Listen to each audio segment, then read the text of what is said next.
Yes, good afternoon, all of you.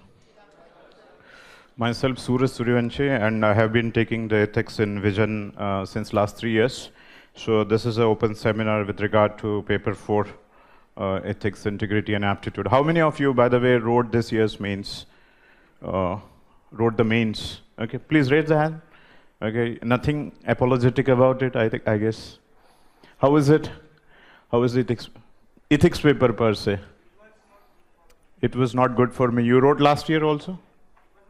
It was your first attempt. So what the problem you faced? Why it was not good? Basic concepts, okay. What about you? Yes? Who else have wrote the paper? Very specific, like John's theory of social justice. Okay, fine. Second ARC. So what you are going to do in ethics paper if you are not going to know about the ARC, its recommendation on ethics? It's not a very technical, I say. Because there is a syllabus, one chapter, Aptitude and Foundational Values of Civil Services. Okay. Yes, how about you? I left like a lot of questions. Could not complete the paper. Okay. Anyone who has appeared last year also and this year also? Anyone who has appeared last year and this year also? And what the perceptible change was there in the paper?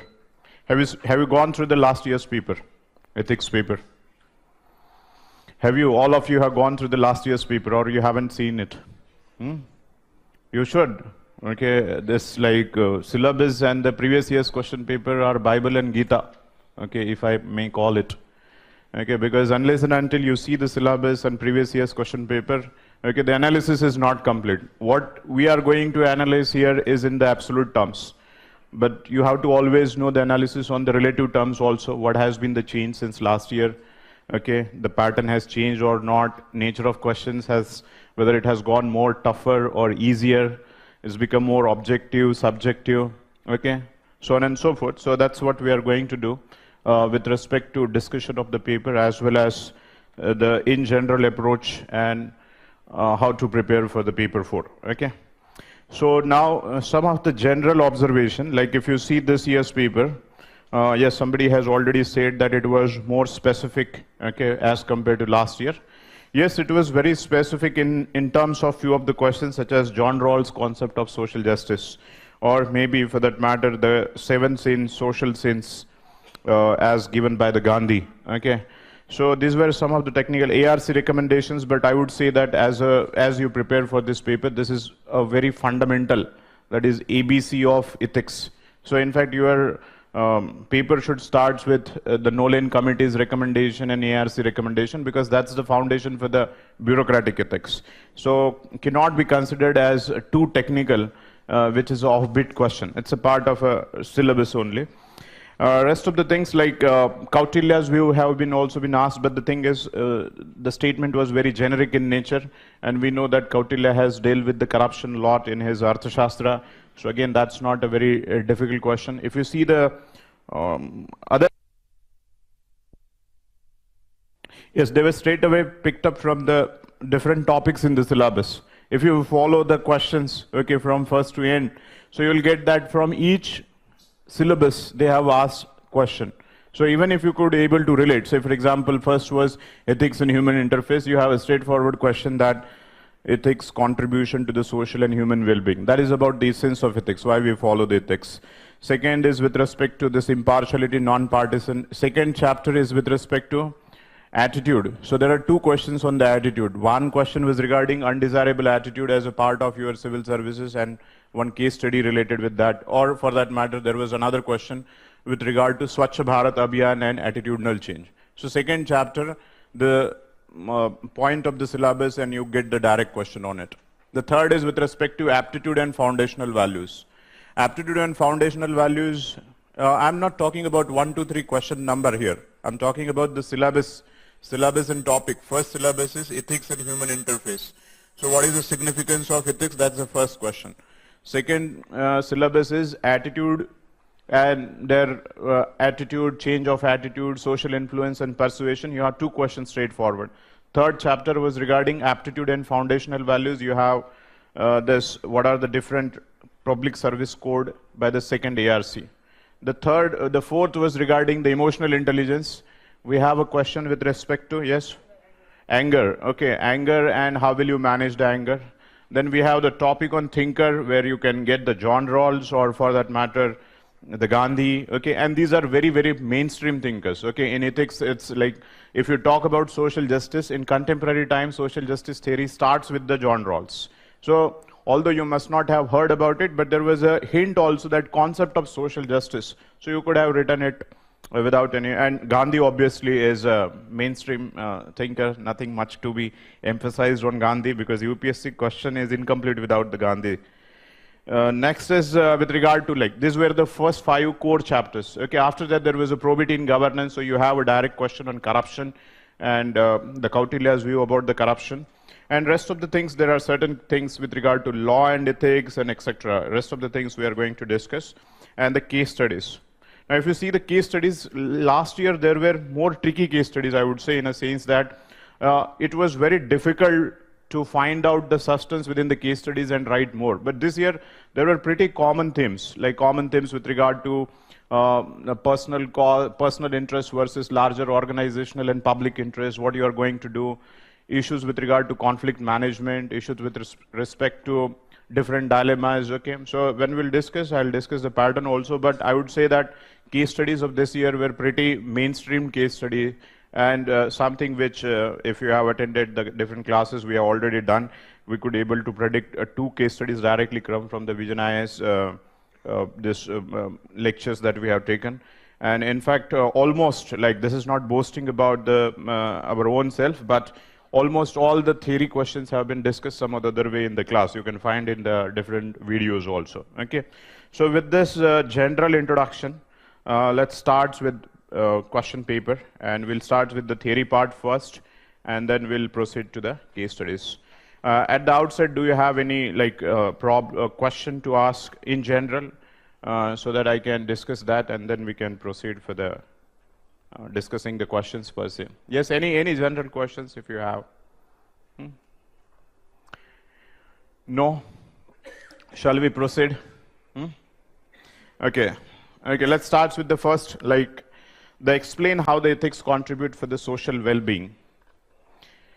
Now, see, there are certain very general questions. If you see that in 2014, you got a question, first question, what do you understand by happiness? Okay, here also how ethics contribute for the social and human well-being. Now, these are general questions, and you have all the open space to write. But I would say that if you be more specific, then try doing that. Okay, in fact, the general perception that is coming from this year's GS paper, it is more generic compared to last year papers, except for the fact that McBride Commission and all those things. Okay, leaving that part, but they were quite generic in nature. So whenever the question is general, okay, certainly you can write anything, but you can fetch more marks if you keep your answer more close to the question. Now, in this case, if you see how ethics contribute for the social and human well-being, it means that the inherent issue that they are going to discuss in this is, what is the importance of ethics? What is the essence of ethics? Okay, in fact, that's the first question. Why we should so bothered about the ethics and morality? What is the necessity of following it? What happens when you don't follow it? Okay, why there is so much of emphasis that ethics has to be followed? Okay, so answer to that, why ethics should be followed, is because there is a utility of ethics, there are certain advantages of ethics, and that is what the question is all about. That is the importance of ethics, significance of ethics, or essence of ethics, the ethics contribution for the social and human well-being. Now here, first you can cursorily define what is ethics. Okay, ethics are the principles of good and bad. Okay, they guide our behavior, etc., etc. So those defining things you can introduce in 1 or 2 line maximum, and then you can come to what is its contribution for the social and human well-being. Now I would say that if you can divide it into 2 parts, that will be a more accurate one, because they talk about both social and the human well-being. Okay. So you can talk in terms of the social well-being, how it is important, and human well-being, how it is important, or you can do it collectively also at individual level and at societal level. So yes, can you tell me what are the things that can contribute for the human well-being? That is at individual level, and then we can certainly relate to it at the societal level, or in fact societal level and then human level. Yes. What are the things why we follow the ethics? Why we follow the ethics? What can be the answer? This is not just a monologue. Okay, this is going to be a democratic discussion, so that we can bring some new points. Yes. Mental health. Okay, fine. In what sense mental health? Can you elaborate upon that?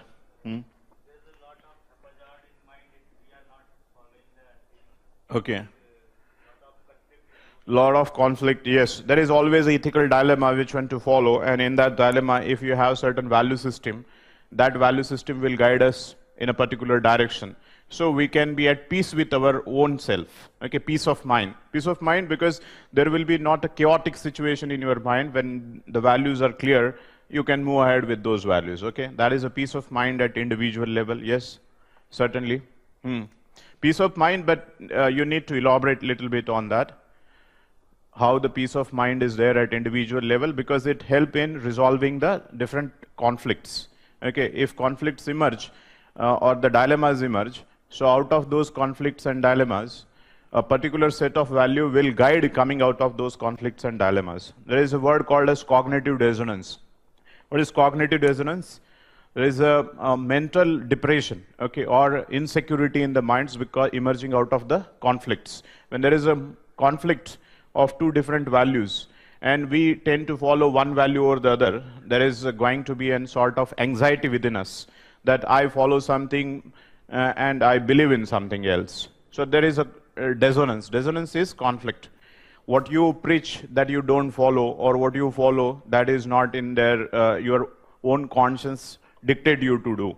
So if there is a gap in between your conscience and your what you follow, there is a conflict, and ethics will help in bringing the peace of mind. Yes, what else? Moral turpitude, okay. In fact, the question is about that, why we should follow the morality. Yes, moral turpitude is, yes. Our conducts cannot be codified, okay, fine. I'll take that point in different way, yes. What else? At individual level, why do you follow? Okay, see, there is a concept called as eudaimonism. Okay, although you need not have to write this concept eudaimonism. Anybody knows about this word eudaimonism? What is it?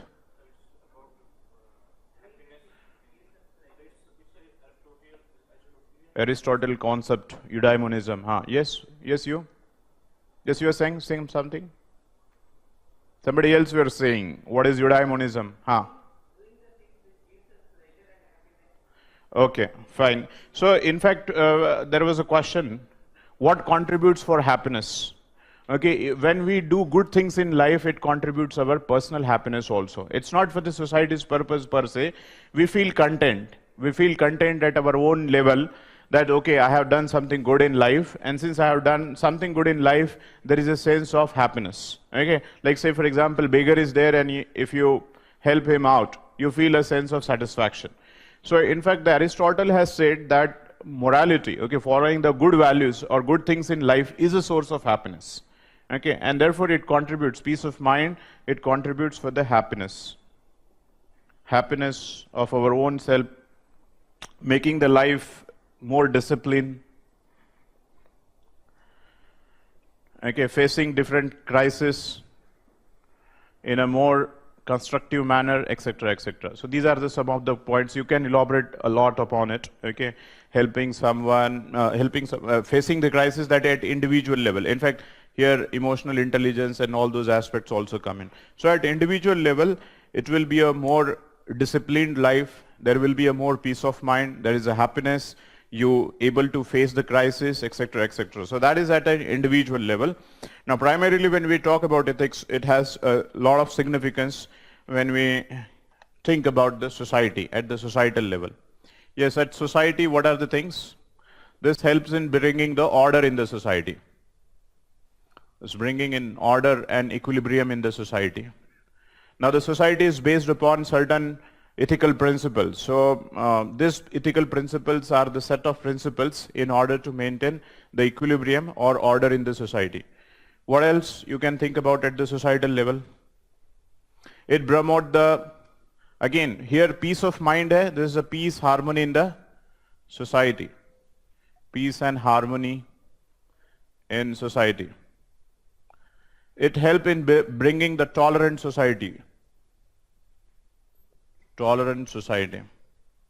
It helps in extending the principle of social justice. In fact, you can give certain example also. I'm just talking about what should be the framework, like social justice, empathy, compassion. These are the things which can relate, and you can say that those people who are not well off, disadvantaged, weaker section of the society. So ethical principles might help this unprivileged, below poverty line, disadvantaged people, okay, to ameliorate their condition and situation. So these are the guidelines.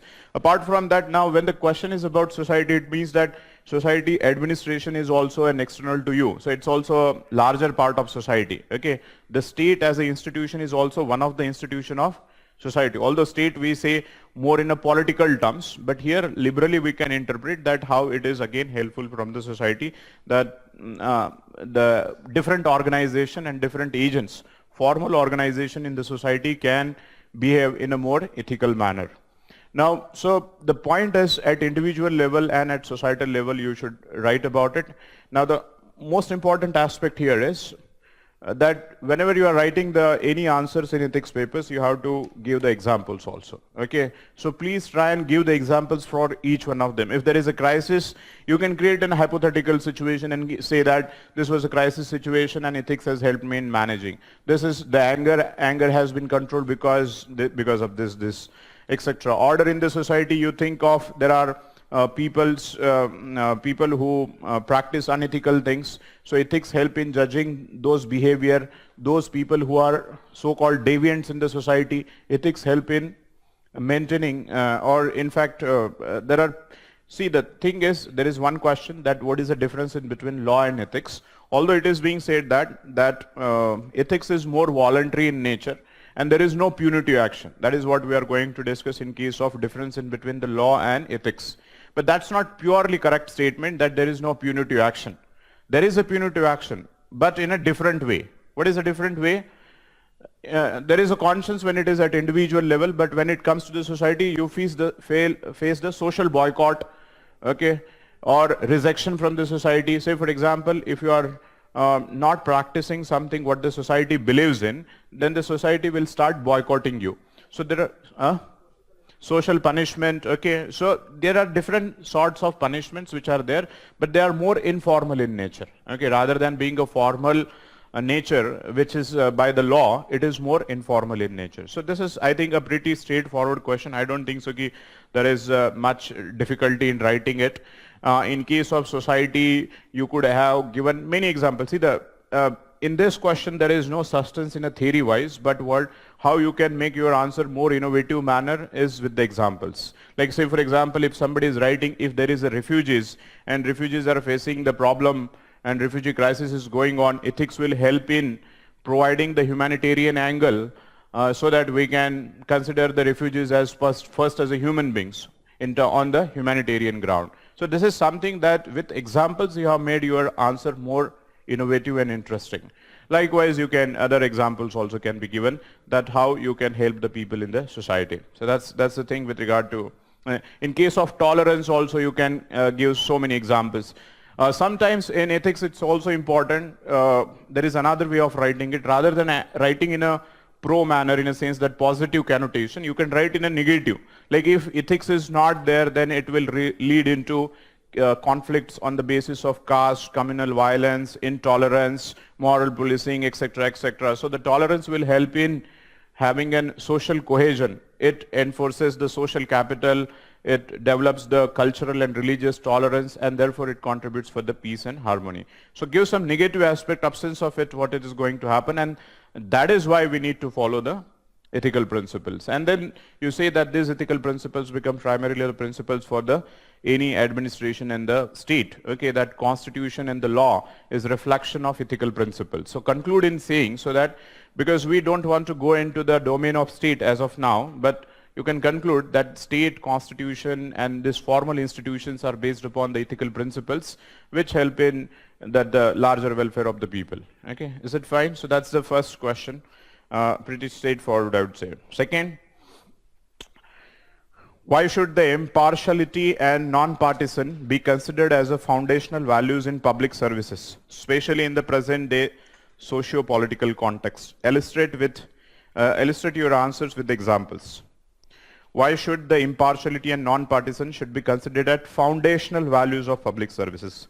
In fact, this is again coming from the second chapter, Aptitude and Foundational Values of Civil Services karke ek chapter hai. Okay, so in that foundational values, you have foundational values, two lists primarily. One is list given by the Nolan Committee. Okay, Nolan Committee has given seven set of values, and then ARC has given some set of values that we are going to see in some other question number 3B. But out of that value, one important value is impartiality and non-partisanship. Now here what you can do is first start the question by defining what is impartiality and non-partisanship. Now what is an impartiality? Impartiality is civil servant is expected to take the decision based upon the merit, okay, based upon the impartial criteria or the merit, and he is not expected to take the decision based upon any parochial criteria such as caste, religion, place, gender, sex, etc. Okay, so these are the parochial criteria. So define impartiality, that civil servant must take the decisions or implement the policies solely based upon the merit or objectivity, and he should not do so by bringing the parochial and the narrow considerations such as caste affiliation, caste, religion, gender, sex, etc., etc. So that is about the impartiality. Now the question says that this is a foundational value, why it is so important in the present socio-political context. So how you can articulate your answer here, what is the socio-political context in contemporary time, and how being an impartial becomes all the more important. Yes, how do you relate to this aspect, that is impartiality on one side and its importance with respect to socio-political aspect, and then they are also saying that give the examples. Become all the more important, okay. That's a general statement, or what else? Any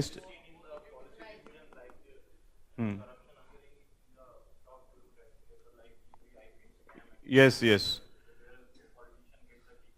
Okay, good. Yes, very good. What else? Political interference, okay, good.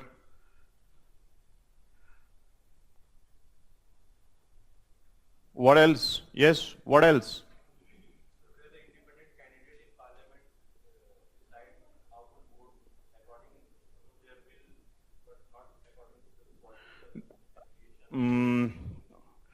Why he should not vote according to his political affiliation? If he comes in power based upon a political party's tag, yes, but the thing is, there is a certain merit when they have to go as per the political lines. The merit is, sometimes people have not voted the person per se, they have voted actually the agenda of political party. That is why we have a whip. Okay. Now the thing is, there is a debate, okay, between the whip. Where is the individual freedom important and when is the party ideology is important? In between the two, which one is more important? Whether the individual freedom is more important or whip is more important. Whip, you understand, all of you? Okay. That is stricter guidelines are given that they should vote on the particular lines. Now this can be a matter of debate as an individual freedom versus these things, that's another thing. But in fact, it is sometimes ethical because you came with the political ideology, but political ideology should not restrict the fundamental aspect, that is the freedom of an individual, because at times he may think of based upon his constituency, he also is a representative of his constituency. So any policy which is not in sync or going in conflict with the interest of his constituency, he also represents that. So in such cases, the whip does not give him a scope to contradict the policy. So there are many reforms that have been suggested, such as like only in case of no confidence motion and when there is a issue with respect to collective majority or collective accountability is involved. In such cases, the whip should be given. That's a different. Here, more it is in terms of civil service point of view, because here foundational values in public services, here public services per se, like from the bureaucratic side. Okay? Yes, what else? How do you relate to the present time relevance in the socio-political context? See, the thing is, you have to talk about, in fact, you have to create a situation that how absence of impartiality and what is the context because of absence of impartiality. So you try and write all those problems, and against these problems you can say that this says that impartiality is all the more important and it should be followed. So what are the things you have to write here is all negative points because of absence of impartiality. So start from the corruption. There is a rampant corruption happening in each and every department because there is a lack of impartiality. That's again a very generic word. Then you talk about the favoritism. Favoritism, that is, in fact, lack of impartiality leads into the favoritism. That is, you take the decision based upon your individual biasness. So in favoritism, again, you can write favoritism. If you favor the family, then it leads to the nepotism. If you don't follow the impartiality, and see, there are different types of biasness. Now, biasness can be in terms of family, so it leads into the nepotism. Then biasness to the particular business class or business family or this thing, it will lead into crony capitalism. Okay. Then biasness in terms of a specific gender or the caste also. Then with respect to some political party, that is called politicization of bureaucracy or lack of political neutrality. So different sorts of biasness. Write this word absence of in today's time. We see there is a rampant corruption, there is a growing crony capitalism, there is nepotism, there is favoritism, etc., etc. Now the whole result of this, you can say that leading into the inefficient administration, inefficient and ineffective administration. Then talk about what is the impact of inefficient and ineffective administration on the people at large. So in fact, it contradicts the public service as a value, it contradicts the people welfare, it becomes a hurdle in the people welfare. Therefore, it is all the more important that we have to follow the impartiality and non-partisanship. That he has to take the decision not based upon his family, business, caste, political affiliation, but he should go by the merit and objectivity. Now the question says give certain examples. Give certain examples, then talk about while procurement or allocating the contract. So if you allocate the contract or procurement based upon your political affiliation, based upon your caste lines, how it is going to negatively impact the decision making. Talk about the crony capitalism. Okay, 2G spectrum can be quoted as one of the things where the impartial criteria, rather than following the criteria impartiality, we see that there is a quid pro quo. In fact, this is a very important word, quid pro quo. What is this quid pro quo? In return, okay, in return benefits. Okay, that is a reciprocity, in other words. So you give certain contract, and in return you seek certain. There is something called as rent seeking behavior karke ek word aata hai. Rent seeking behavior, revolving door entry. So some of the other benefits you are trying to look in the longer run, and therefore you dilute the impartiality criteria. So discuss this way, and do not just stop here. Talk about how it affects the administration, that is ineffective and efficiency, how it affects the credibility of governance in the eyes of public, because this leads into the longer term trust deficit. There is a gap, ever increasing gap between the people and the administration is increasing because there is a lack of impartiality. In fact, there is a vicious cycle. This breeds more and more corruption, and people will tend to go with this kind of approaches through which they can get benefited. So discuss this point and then say that therefore the following the impartiality and non-partisanship becomes important. One of the point of impartiality and non-partisanship is political neutrality. Political neutrality is subset of impartiality. Okay, when you become impartial politically, it is called political neutrality. How do you define the political neutrality? Political neutrality is civil servant should take the decision or implement the policies without favor or disfavor to any particular political party, or without bringing his political ideology into consideration, because that becomes a partisan way of doing it. Then you can also, you could have written that there is an unholy nexus in between politico, administrative and corporate class because of lack of impartiality. So this is a big triad nexus, politico, administrative and corporate nexus. This nexus is bringing a lot of inefficiency, and that's the root of the problem of the corruption, and therefore this is important. I hope, yes? Yes, certainly. You can say that that is Nolan committee has re-emphasized this point. In conclusion, you can write ARC also has recommended that political neutrality is an important ethical consideration. Yes, any other you want to say? Okay, yes, you can. In examples, you can go ahead with that. Okay, that is sometimes when contract and the procurement is done, procurement and contract is done by favoring and disfavoring family members, etc. Okay, let's move on to the next. Oh, come on. Impartiality and non-partisanship are the same way of putting the things in two different ways. Non-partisan means, see, the partisan is, you are doing partisan politics. You are being biased. Non-partisan is non-biased. Or, say in positive way, you are impartial. Do not be biased. It is a non-partiality. And be a more objective. That is a impartiality. Okay. Next is, what do you understand by the term governance, good governance and ethical governance? Now this was a little bit challenging in a sense that when you have to define between the good governance and the ethical governance. Okay.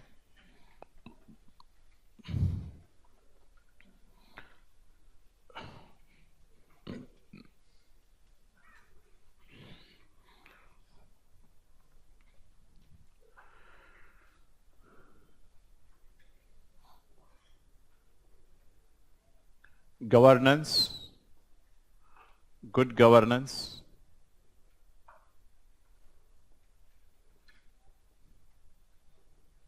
ethical governance.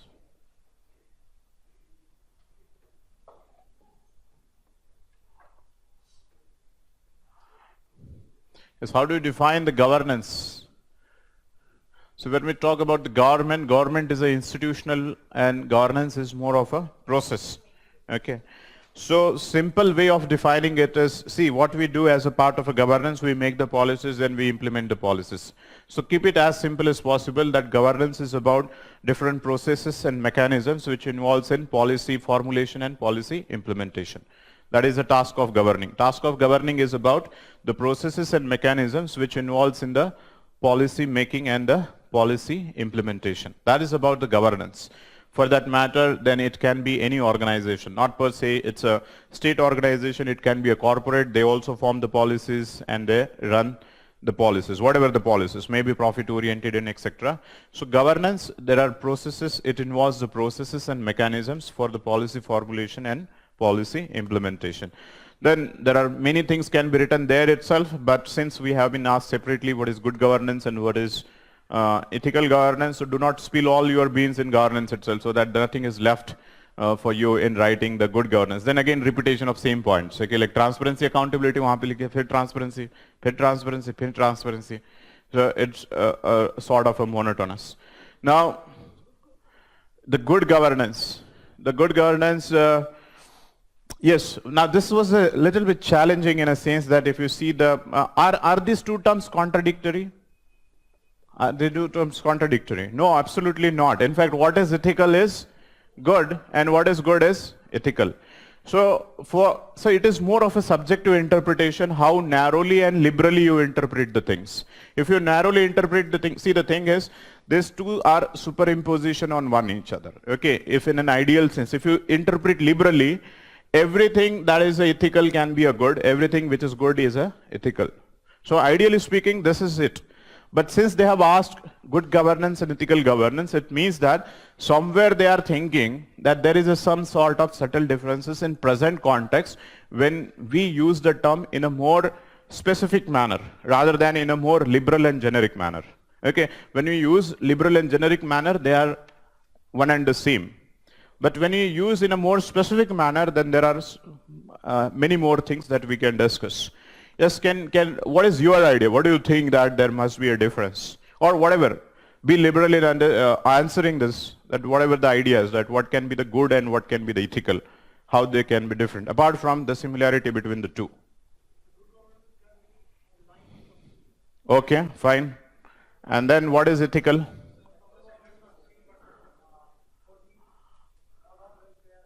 All-round welfare. Okay, fine.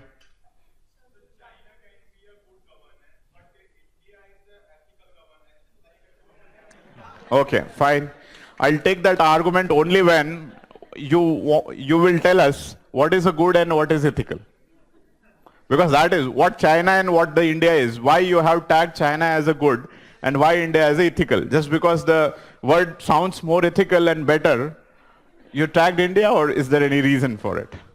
Yes, you have a point. That's what I'm saying. No, let him speak. Yes, please. Okay, fine. So they bring the bulldozer and then they clear the land acquisition and etc. Okay. So freedom is not there, but the state is going ahead with it. Very good point. In India, does not happen in land acquisition. Yes, please. Above the flow.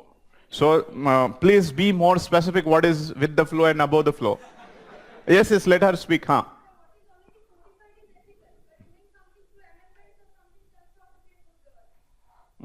Okay, I'll come to that point. Is the other way around? Which must be a codified one and which must not be a codified one? Okay, I got your point. I'll take that point. A little bit more modification,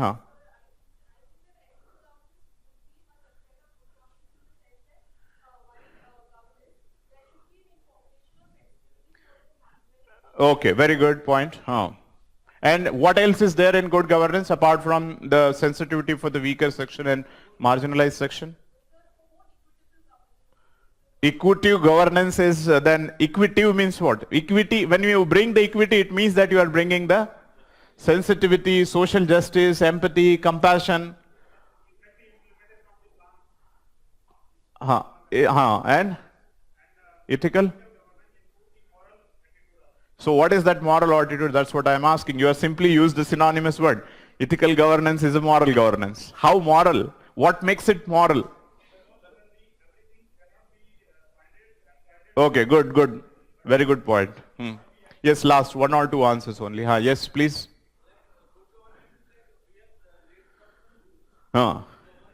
Yes. Yes, very good.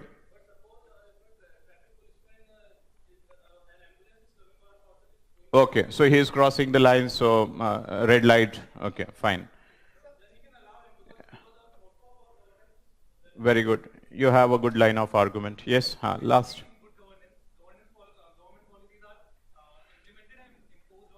Okay. More democratic manner. Okay, good. Last. Can be more efficient ways wherein I am doing a delivery of the services according to whatever code, custom, procedure has been prescribed. Okay. And ethical governance from the part of the civil servant. Yes. Which will be more beyond, like for example, Public-centric, citizen-centric, situation-centric, circumstances-specific. Good. Last. I got your point. Last. Public administration. Please go ahead. Yes, that's right. Okay, fine. Got that point. So this is what the line of argument we have to take, because we want to narrowly interpret so that we can give some certain distinct point for each one of them. Okay, so this is something. See this, since they have put it into the comma, into inverted comma, it means that there is some specific meaning that we are taking in present times when it comes to the good governance. What specific time that the specific terms that we include is something which is being told to us by the World Bank, IMF, and the United Nations. So it is more of a Western model. Okay, they have come up with certain sets of rules, regulations, and principles, and they're saying that this is about the good governance. It includes transparency, it includes accountability, it includes rule of law, it includes so on and so forth. All those structural and procedural mechanisms through which you can. So they are saying that this is one size fit all model, that you follow these things and then you apply these things, that's a good governance. Now the point is, when you follow a very strict model in a cultural context, like say for example in case of third world countries, all those points may not be valid. Okay, at times you need a certain sort of flexibility. So here they are talking more in terms of the means, okay, and this means becomes end in itself in the contemporary times, because there is a more thrust on transparency, accountability, transparency, accountability. It's more of a mechanical in orientation without giving due consideration for the cultural context. Okay, cultural context, that is about the problems of people, the situation, so what is required is not just the procedures and rules and regulations, but we need to be a more empathetic, compassionate, social justice, public-oriented governance. Okay, so that's the thing we have to write. So somewhere you have to write here, good governance is something which tries to bring the governance in a good manner. See, something you can define in a negative way what is not a good governance. Not a good governance is lack of transparency, lack of accountability, no rule of law, okay, inefficiency and effectivity. At least 3-4 points you can write. And in this context, good governance is about having a transparency, having a strong accountability, having a rule of law, having effectivity and efficiency, etc. Okay, there are points such as equity and public participation also, but I would say that you reserve this point because you have to bring something new here. So you say that these are the procedures of doing it, but then when ethical governance is people-centric governance. It is a citizen-centric governance. It is application of the governance in a specific cultural context by taking a due consideration about different problems faced by public at large. So it is more sensitive. It is based upon equity. It is based upon social justice. It based upon empathy and compassion. It is more public service oriented. So this provides a sort of flexibility in the governance. Flexibility is in governance. With terms of what the problems are faced by the public, you make certain changes. You are not rigid with some 5 points, 8 points, 10 points, etc. So ethical governance in that regard is that a people-centric and this problem. But again, I repeat this in saying, whatever point we have discussed in ethical, there are points of good governance as well. Okay, good governance, when you liberally interpret, it encompasses everything. When you include ethical governance, it is not just about social justice, it's also about bringing transparency and accountability, because transparency and accountability will reduce the corruption, and when the corruption is reduced, there is a more productive use of resources, and therefore the problems of the society and social welfare and other things will be addressed. Just a second.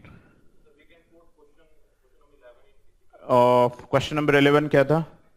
Yes, that is Weber model. Okay, yes, in fact, that's the line of argument we are going to take when we'll discuss one of the question. That is, there is one question on the Weberian model of democracy. In fact, something related with that. In fact, you can quote here Gandhi. Gandhi has talked about Ram Rajya. Okay, that is ethical governance. Okay, Ram Rajya, where there is a prosperity of the public. In fact, you could have quoted here Kautilya also. In the happiness of the subject lies the happiness of king. In the welfare of the subject lies the welfare of king. So ethical is something, if people are not happy, no matter whatever the policy are, okay, even if they are stricter and if it is not making the people happy and comfortable, so that policy may not be called as more ethical in orientation. Have you understood? So these are the points. Huh? Yes, please. Jallikattu can be put in context in two ways. Okay, one is like based upon the cultural, traditional practices, respect for the culture. But I would say that just because few things are happening since long period of time cannot be justified. Just because something is happening for the long time. If it would have been some other cultural thing without causing any violence, like say for example in case of Jallikattu, there is another spectrum where we talk about the animal rights. Okay? If it would not have been animal rights, any benign form of cultural thing, then it means that you should also give respect to those aspects. That's a more democratic governance rather than the authoritative and rule-based and procedure-based governance. I hope the point is clear. But what government is doing by passing ordinances, good governance or ethical government? It cannot be both also. Ordinance can be a good reason if there is a emergency like situation and you really require some sort of a law for the public welfare. Parliament cannot be conveyed. Maybe the ordinance is good. But if your intention is to bypass the parliament and then come up with certain laws in order to impose because you are failing to build the consensus on parliament, then it's a bad. Are you understanding? So it can be in any ways. I hope the point is clear. So that's the point that you have to make it more discrete. Okay, let's go to the next. That is discuss the Mahatma Gandhi's concept of 7 sins.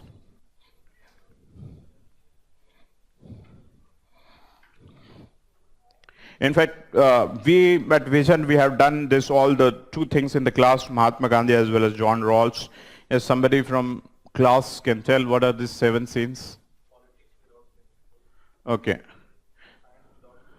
First I'll write and then we'll discuss about most important thing, that if I don't know, how do I tackle the question? That's the most important question. Okay. So we will discuss that first, but let's first assume that we should study hard and write what we know, okay, accurately.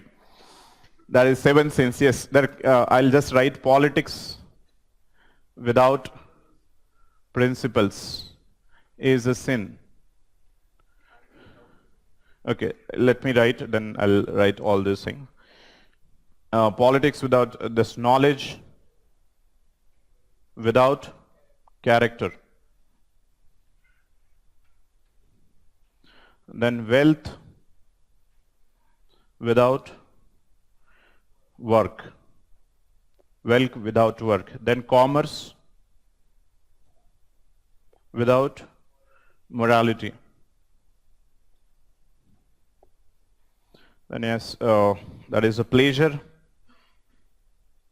without conscience. Knowledge without character. Wealth without work, commerce without morality, pleasure without conscience, then science without religion. हाँ, humanity means religion मतलब वो इतना वो नहीं था stricter sense में, ठीक है? Religion as a source of ethics which brings the humanity, ये था वो. Okay, science without humanity.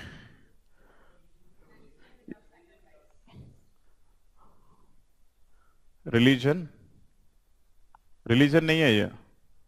Worship लिखो. ठीक है, worship, religion. Worship.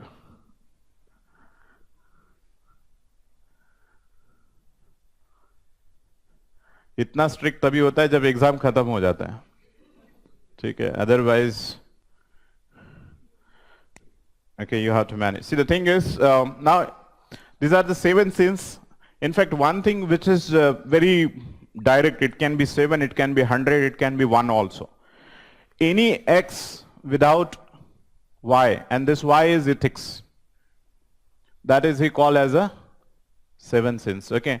X is, that is different spheres of life, whatever we do in life, whether it is a politics, whether it is a education, whether it is a wealth at individual level, whether it is a commerce, that is business, whether it is a pleasure, whether it is a science, whether it is a religion. So he has found there are different things that we do in life. Okay. In fact, all the human being activities can be fall, okay, with one or the other way into these 7 categories. And whenever we do, we should always have at the back of our mind the ethical principles. That's the idea here. This word have been used in a different way so as to give the more specific meaning attached to this. But these are all nothing but principles of ethics and morality. Like politics without principles is politics without ethics. In fact, this question appeared in 2013. Like question was there, politics without ethics. Okay, politics and it is generally being said that politics and ethics do not go hand in hand. What do you think about the statement, and can they go hand in hand? Give your opinion. So, can they go hand in hand? Yes, they can go hand in hand, and in fact, if politics and ethics do not run hand in hand, we have all this problem: misuse of power, corruption, inefficiency, etc., etc. So politics should go hand in hand with ethics, and good governance and ethical governance is an aspect of or manifestation of when you run politics with ethics.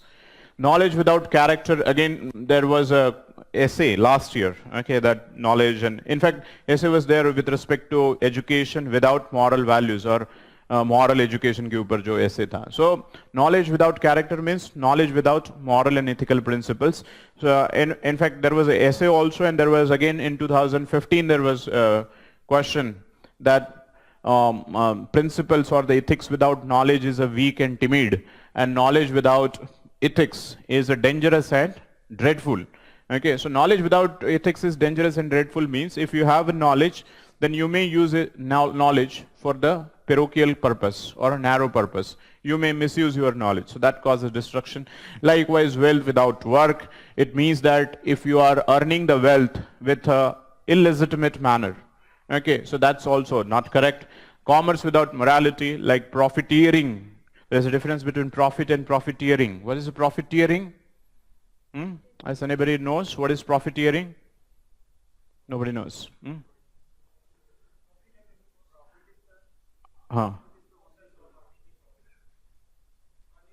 Unreasoned way में profit earn करना. See, the corporate है तो profit earn करेगा. We can understand that. The very philosophy of corporate is to earn the profit. But there is a reasonable way of, a legal way of taking a profit.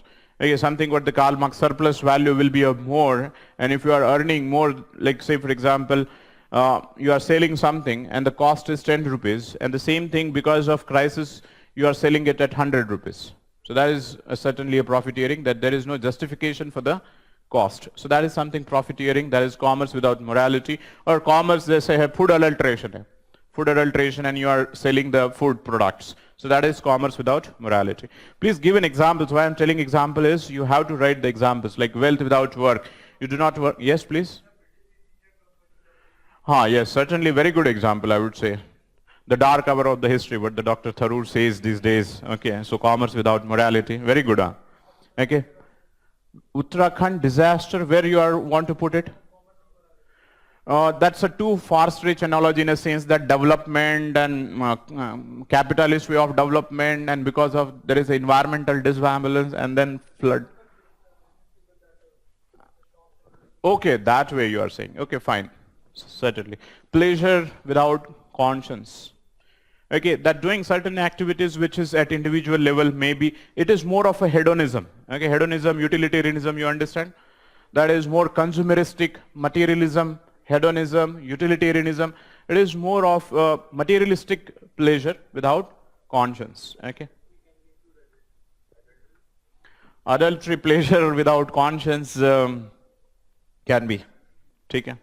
Anything without consent is you can include, but without consent you should not like say it unethical. That will be again go into the another domain of ethics, whether the consent is a basis of ethics. Yes, please.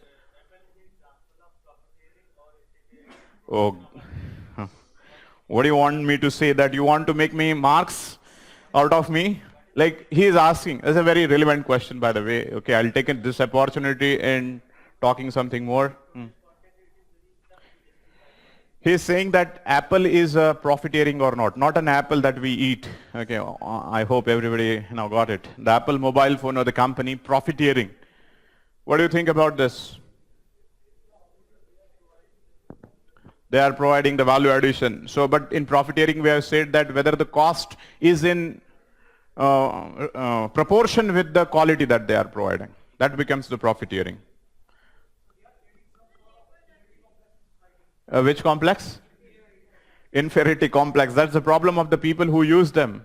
If you don't think that apple is not required, so you will not feel an inferiority complex. Because you are getting influenced by the society's perception. Okay, that point is there, yes.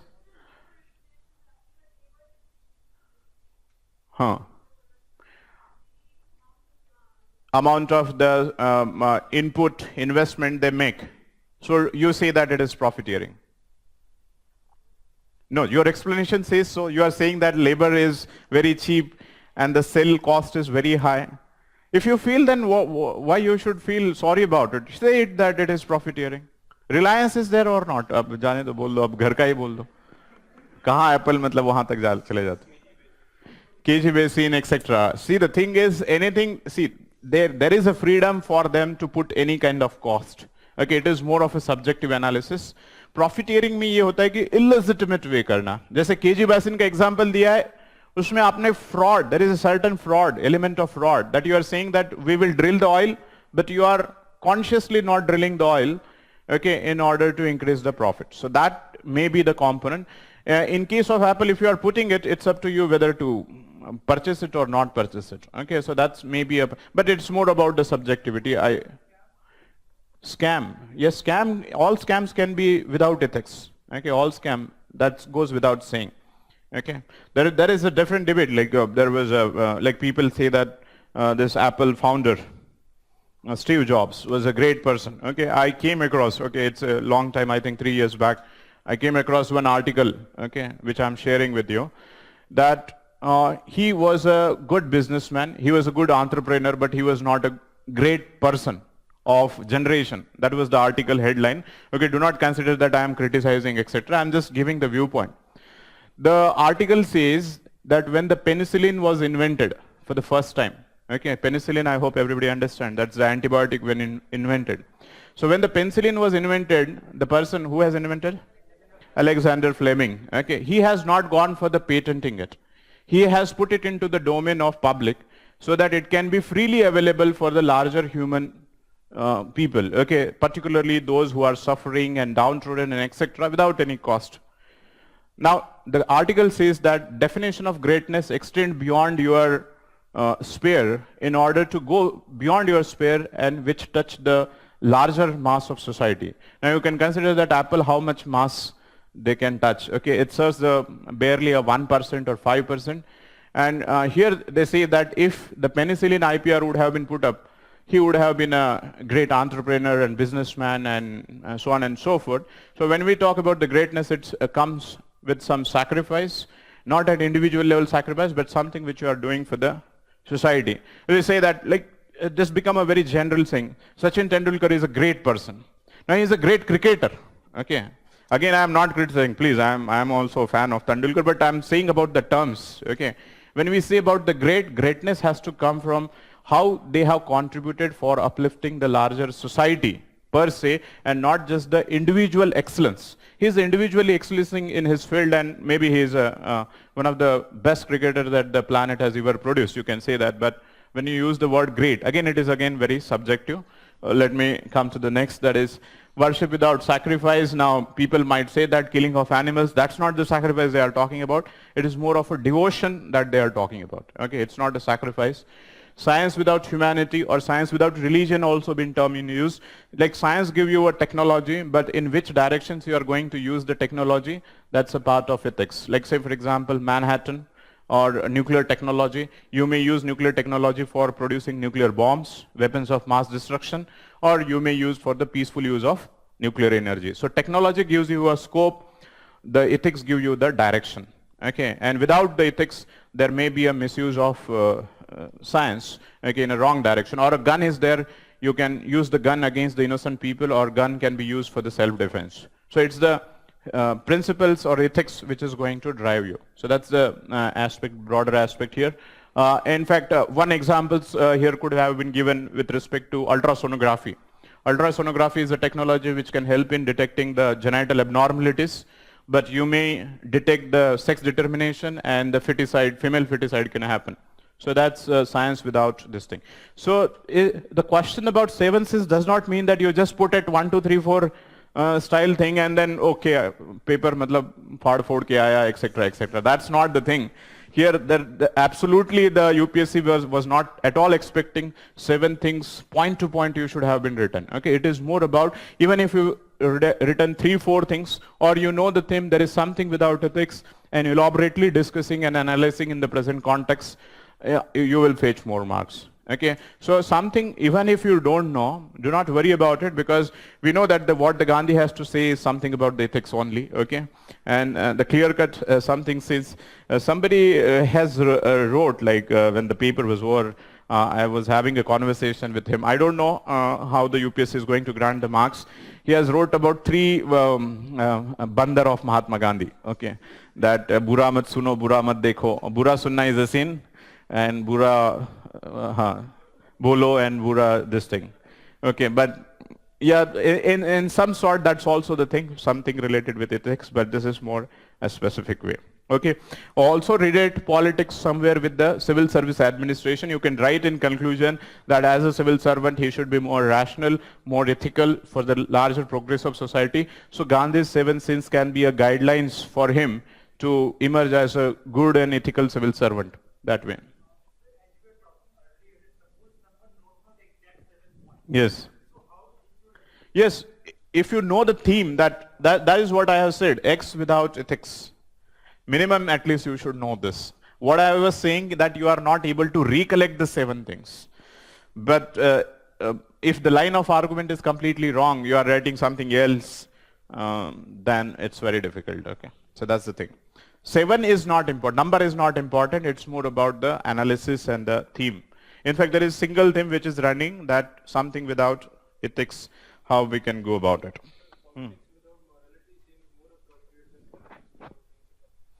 No, array, this is a general word. It means morality, it means ethics, it means everything. He has just used the word in order to create a rhyme and sort of things. That's what I said, that any second component is same. Conscience, morality, character, principles, humanity, all good things. Okay, something that we have to take into account. So that's more of a generic word. Okay. Yes. Now let's move on to the next important things. That is John Rawls' concept of social justice.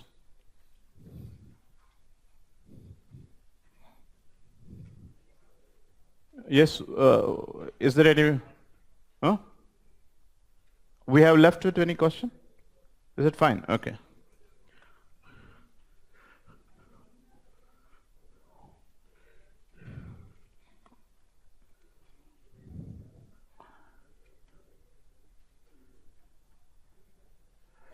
John Rawls' concept of social justice.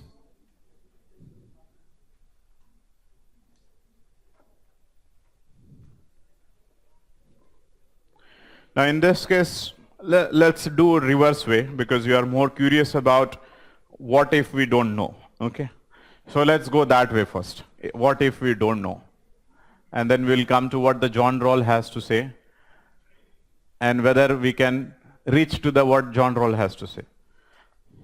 Now, let's say you don't know, but you know this word social justice, okay, and something in Indian context. So what you can write on social justice is, yes, what are the themes of social justice? Okay, let's use the word positive discrimination, okay, positive discrimination. In fact, more when we talk about social justice, we say about, yes, social justice is about social inequalities that prevailing in the society, to cover this different policies, okay, which try to plug the social inequalities or reduce or eliminate the social inequalities. So social inequalities. Now social inequalities, when we say it is with respect to the status, and more about it is with respect to the rich and poor.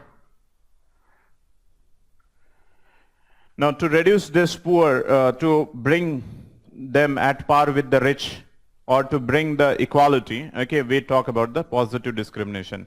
We use the word, yes, somebody has used it, that is affirmative action. Positive discrimination, or sometimes word is used, that is a protective discrimination.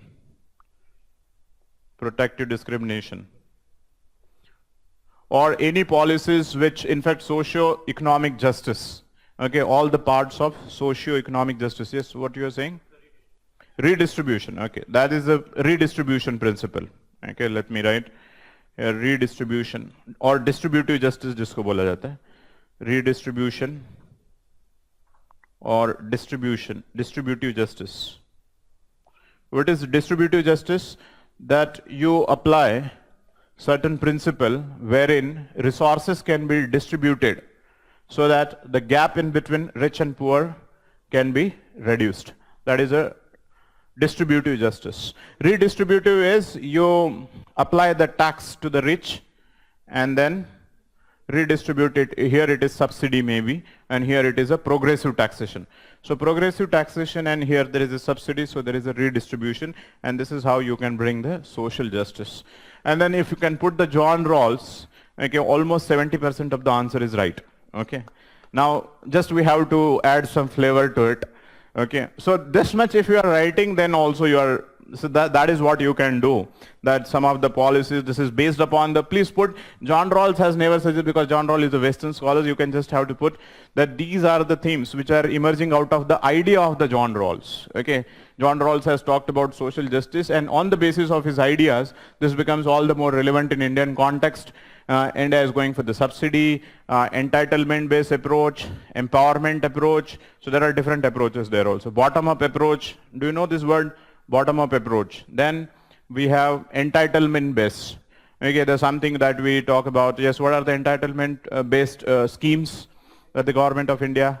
MG Narega, then Food Security Act. So these are the entitlement-based approach through which we are trying to bring the social justice, and you can say that John Rawls is all the more relevant in the globalization context because globalization, or you can, rather than globalization in Indian context, post-LPG era, because post-LPG era has that developed more inequalities, okay, that after, so after LPG, it becomes all the more significant. Shall I continue? Okay, just a minute.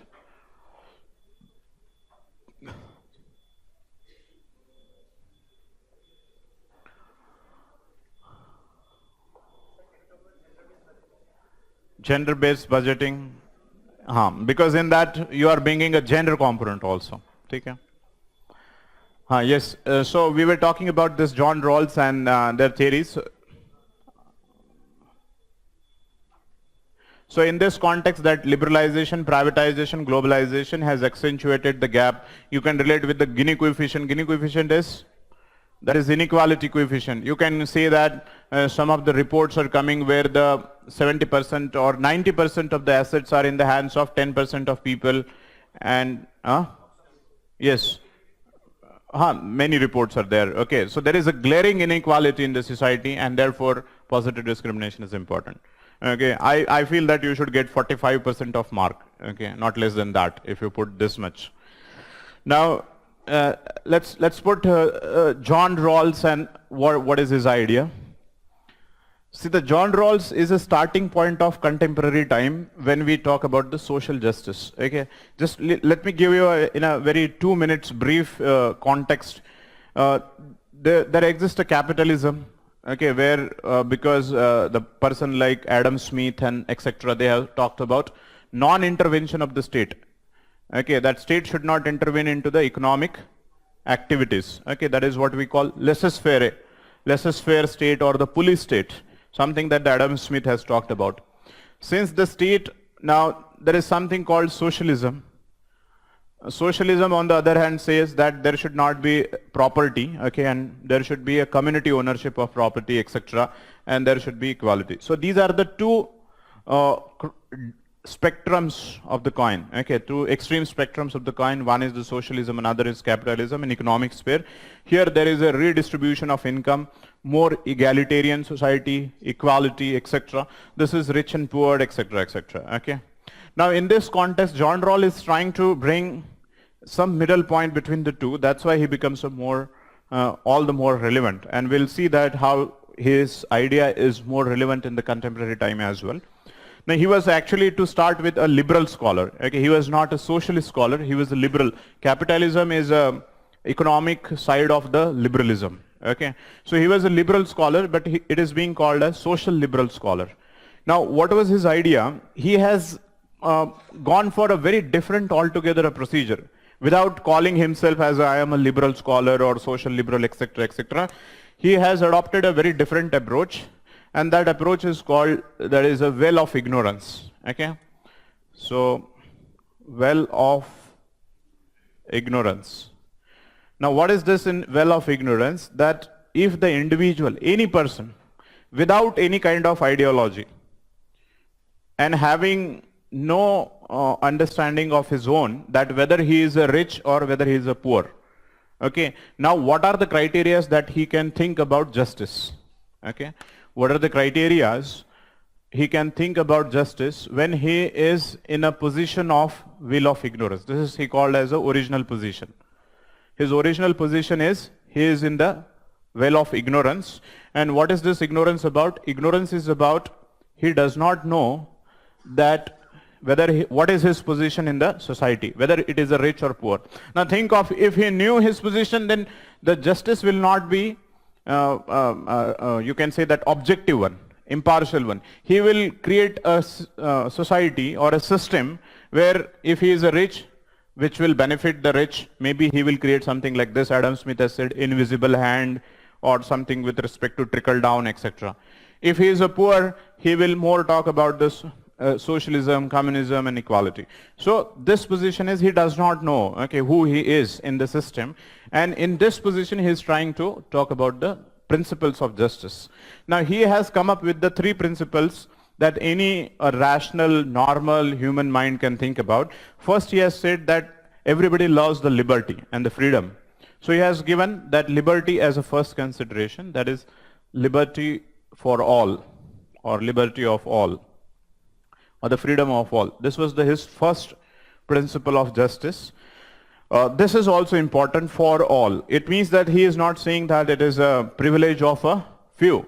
It's a privilege of everyone, and everybody should enjoy the liberty. So that's the first principle.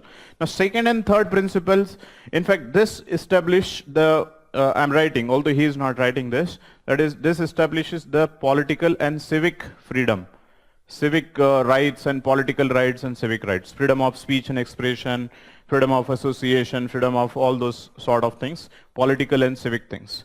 Now when it comes to the socio and economic, the second and third becomes more relevant when it comes to socio and economic aspect. In socio-economic aspect, second point he has said that after everybody has an freedom, liberty of life, then second thing is equality of opportunity. Equality of opportunity. Now this is again important. He is not using the term equality of outcome. Okay, there is a difference in between equality of outcome and equality of opportunity. Opportunity means everybody should get an equal opportunity. Inherent in it, it means that merit will be the consideration once the opportunity is provided.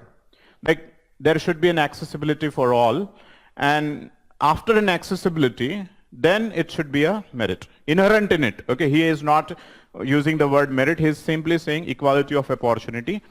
The implication of this is that all the political position, constitutional position, administrative position can be, yes, can be taken by anyone who is a competent. Okay, everybody is given. But now third is very important one. The third is with respect to the economic aspect and social aspect per se. When he says that equality of opportunity is there, inherently we also know that all the section of the society are not positioned ideally that everybody has a equality of opportunity. So he has put it is in the third, what is called as the difference principle. I just write, I'll explain what is difference principle. Difference principle as a third point. Now what is the difference principle? See, generally we say that there should be an equality in the society. General jab bhi hum bolte, there should be equality. Now in case of economic context, it means that even if there is a rich and if there is a poor, okay, even if the rich and poor is there, difference principle is, like say for example, absolute equality here is giving 10 units here and here also giving 10 units. Now will that able to curb the inequalities? It will not, because here you are considering them absolutely equal. Difference principle says that you have to differentiate sometimes. Even inequality is fine. Inequality, that we should consider people as unequals, because that will only give us an opportunity to work for the weaker section of the society. So we should not consider everybody as equal. We should in fact do certain policies in the favor of unprivileged one or downtrodden one. That is called as difference principles. Let me say what is difference principle. That differences exist in the societies and inequalities are okay as long as if inequalities help us in identifying who are the weak and then making policies in favor of them. So it means that here he is trying to bring this positive discrimination, affirmative action, protective discrimination, social justice, redistribution of income, etc., etc.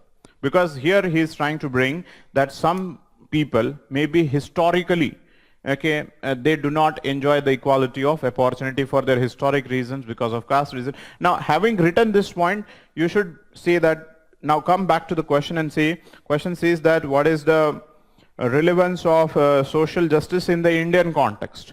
You can say that in Indian context, see the thing is, why he is considered as a liberal scholar is because he is putting the liberty as a first.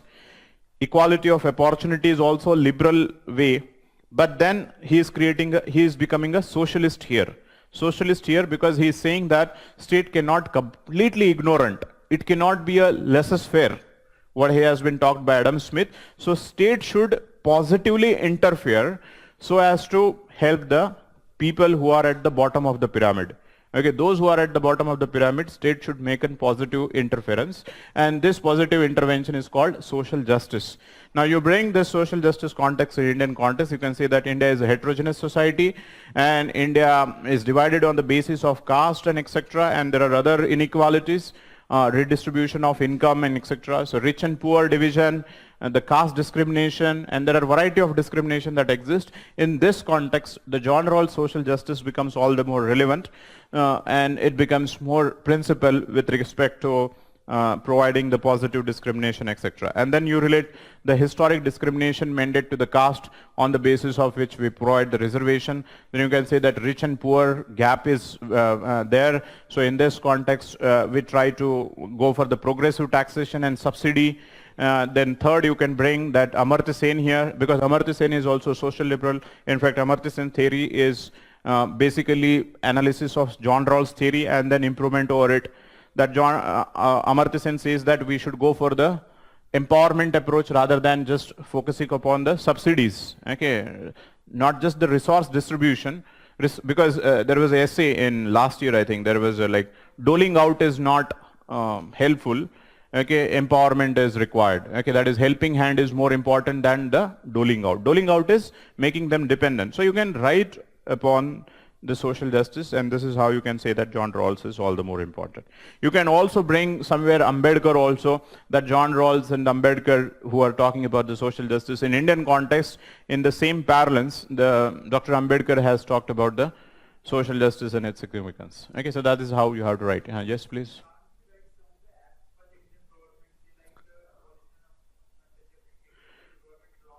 Yes, you can write, but the thing is, you should not make it too technical. Okay, the larger part of answer should not be.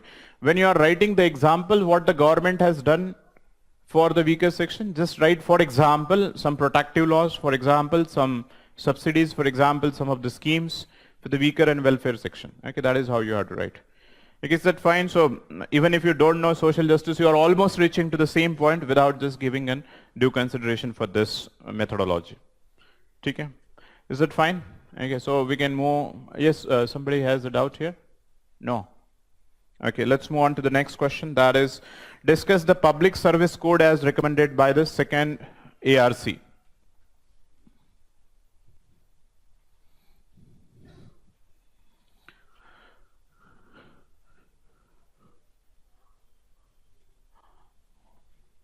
Now, public service code as recommended by second ARC. First of all, you should know that the code are of two types. Yes, obviously you should know what is ARC second, but you should not keep on writing on ARC. It was formed, Virappa Moily was heading it, 14 reports, I downloaded PDF copies, never read. Okay, that's not the thing here. It's talking about the code of public service. Now the code of public service, there are two types of code. I'm not talking about ARC per se, I'm just first talking about what are the codes. Yes, what are the two types of codes? Code of ethics and code of conduct. Code of ethics and code of conduct. But you must know that before ARC, code of conduct already exists. Okay, we have already a written code of conduct. There is a written code of conduct. Can you give certain examples like central service rules? Okay, 1964. This is a set of code of conduct. We don't have code of ethics. Let me explain what is code of conduct. See, these are the general principles. These are general principles or guidelines. This word is important, general. General principles or guidelines which help in maintaining the ethical behavior of employee. Both of them are going to maintain the ethical behavior of an employee, but in a different way. This is a general principle or the guideline which help in maintaining the ethical behavior of employee. These are more specific rules and regulation. Specific rules and regulations which help in maintaining the ethical behavior of employee. These are more specific. So this word is important. One is generic in nature and another one is specific. So this is in fact in the form of do's and don'ts. कि आप क्या कर सकते हो और क्या नहीं कर सकते. Do's and don'ts. Do's and don'ts like these days, in fact, acceptance of gift के ऊपर revision आया है. What is the revision? Can you accept the gift as a bureaucrat? And how no और yes नहीं है इसका answer. हाँ no ही है वो, but टेक्निकल फॉर्म में बताया गया है 5,000 rupees, 10,000 rupees, 20,000 rupees, 20,000 from directly, indirectly. Specific guidelines है, तो वो स्पेसिफिक गाइडलाइंस है code of conduct. But here they simply say that integrity and honesty should be upholded. So when I say integrity and honesty, it's a general guideline, but this becomes a specific guidelines. We already have code of conduct, although there are a lot many issues with respect to code of conduct as well, and ARC has suggested that code of conduct requires a revision. They should be made more precise. It should be made more concise. Now, code of ethics are not yet written in India, although there have been number of attempts which have been made, but still it is not written in any book. In this context, ARC is saying that we are suggesting certain code of conducts and you should follow this code of conduct that as a civil servant so as to inculcate more probity in governance. So in this context, that some of the code of ethics or the codes have been suggested. These codes are generally we recognize as code of ethics. In fact, you should also know that there is a Nolan committee, which is a very famous one.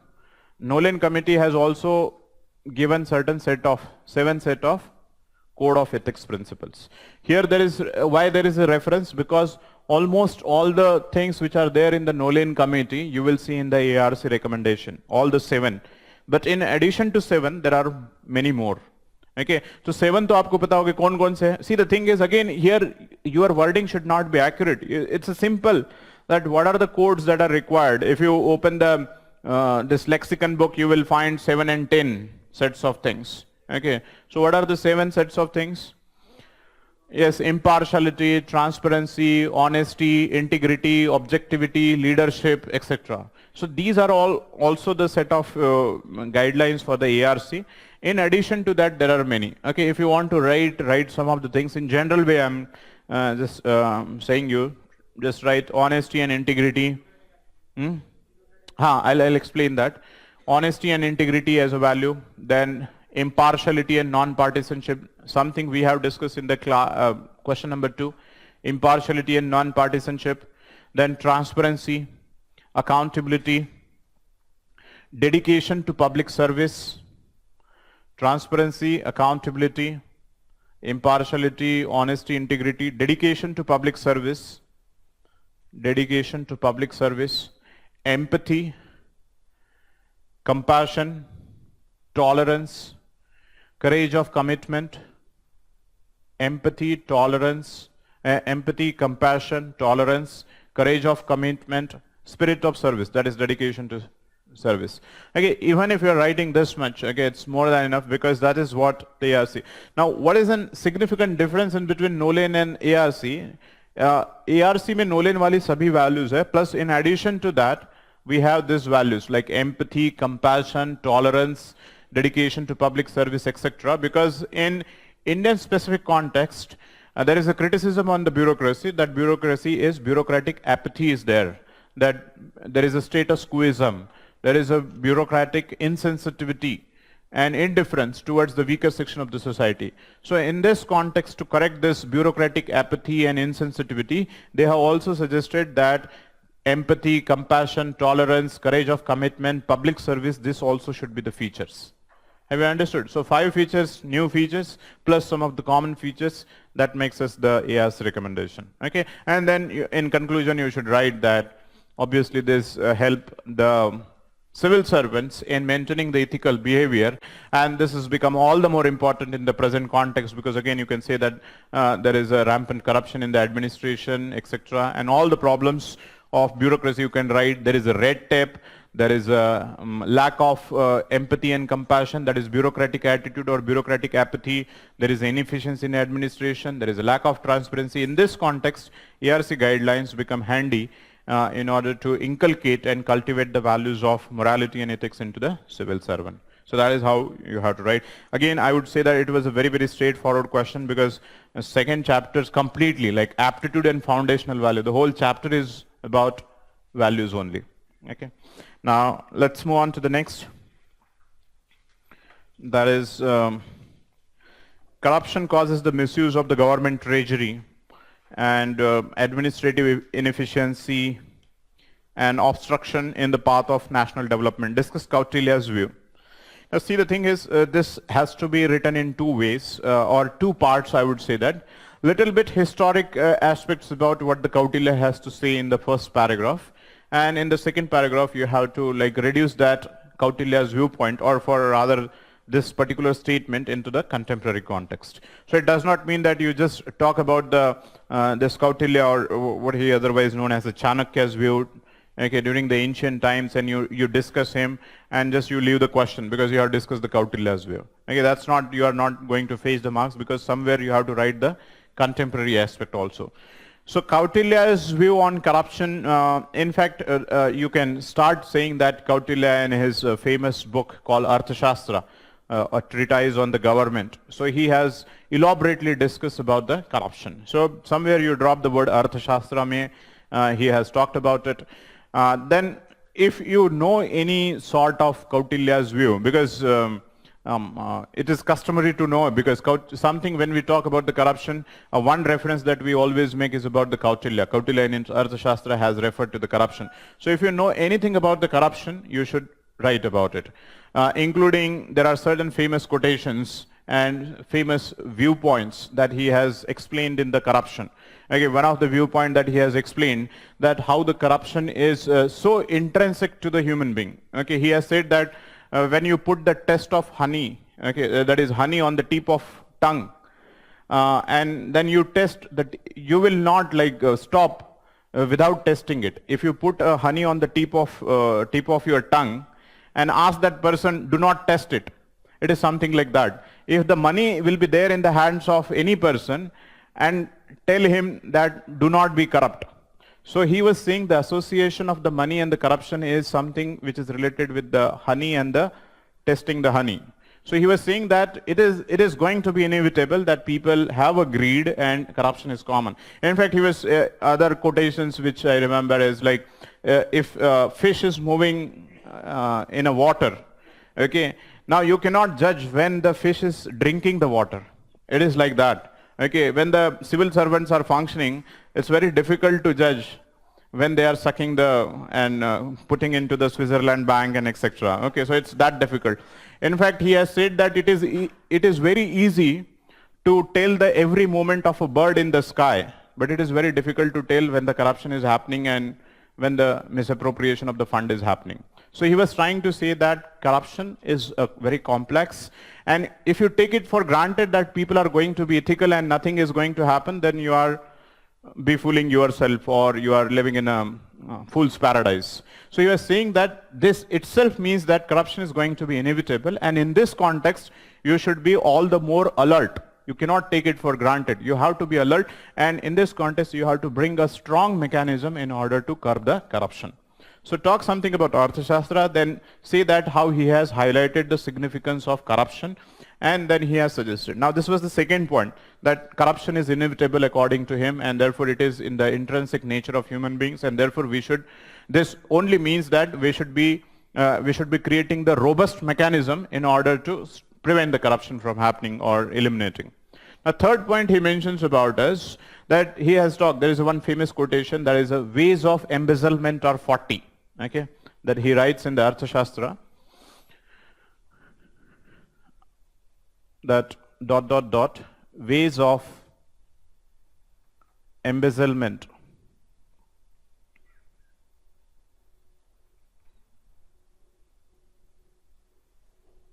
are 40. What is this embezzlement means? What is embezzlement? Yes, corruption in a simple way. It's a fraud, corruption, okay. 40. In fact, he has discussed the 40 ways through which the corruption can happen. Okay, in the ancient time, he has said that what are the different ways of corruption. So he was talking about there are so many ways, in a simple way, that there are so many ways that misappropriation of the fund can happen, or the corruption can happen, fraud can happen. So it means that you should be more and more alert. So something which you have to talk, and in this context he has suggested something. He has suggested like there should be a strong punishment, although we are not going into too much of history, but just he said that if the punishment is weak, then the corruption is going to continue, so strong punishment has to be there. Then second is, he has said that from top to bottom, everything involved in the decision making, everybody should be investigated separately, okay, so that there will be a deterrence. So there cannot be a responsibility of A person or B person, everybody who is involved in the corruption. So if say for example, decision making at this level has gone wrong, then obviously everybody is involved. So that is how he has said that there has to be a holistic mechanism, so that everybody who is directly or indirectly involved in the corruption has to be interrogated separately. Interrogation separate, strong punishment. And third thing which he has talked about is that there has to be once the corruption is proven, then people should also given the right in order to claim the compensation because of the corruption which has hampered them in a negative manner. So compensatory justice, something that we say. So because of corruption, if people have lost some entitlements and face certain sort of hardship, so for that matter there has to be certain thing. So he has suggested the ministry should be like there should be a plurality in the ministry, there should be a rotation. Rotation इसलिए होना चाहिए ताकि एक ही minister अपना मतलब contacts ना develop कर सके, so that there should be a rotation, etc. So something you should drop, and then in the second paragraph you explain this particular statement, particularly in the Indian context and contemporary time. You can say that how the corruption misuses in the government treasury. You can say that in contemporary time, the same points what have been highlighted by the Kautilya are relevant. Again, you can bring 2G spectrum, and there are so many scams. Misuse of government treasury, you can say that how the misuse of government treasury has happened. Then administrative efficiency, you see that because of corruption, how it has led into the administrative inefficiency, policy paralysis, and lot many things because of this, and obstruction in the path of national development. You say that what has been the loss to the public exchequer, how the public are deprived of the rightful entitlements because of the corruption and inefficiency. If the corruption and inefficiency is happening, certainly it is going to affect the larger social justice or the larger public welfare. So you really talk about different scams, talk about different examples in the contemporary time, and you can say that the idea of Kautilya is still relevant. And in this context, you can say that we have to also bring the robust mechanism, that is strong accountability, institutional accountability, then autonomy of accountability institution, justice process has to be fast. In fact, you can take up this Corruption Act also. We can say that the act is weak, and in this context, there is a need to there are a lot of controversies with respect to the corruption bill that is being proposed. Okay, so those points you have to mention, that the strengthening of legal system, strengthening of institutional mechanisms of accountability, and the rest of the things. Okay. Again, you need not have to know specifically Kautilya. If you don't know, you just have to skip this quotation and say that Kautilya during his time has also focused upon this, and this becomes all the more relevant, right in sync with the question that has been asked. Okay. Next is How could the social influence and the persuasion contribute for the success of Swachh Bharat Abhiyan? Okay, I think this also we have did in the class when we were talking about the attitude and persuasion and social influence and changing the attitude. So Swachh Bharat Abhiyan, what could social influence and persuasion? How do you write this question? Yes, what is the structure I am saying, not the answer per se. What is the structure of your answer in this? 2 times, okay, fine.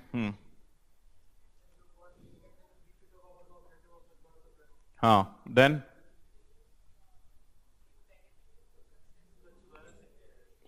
Biggest impediment in success is?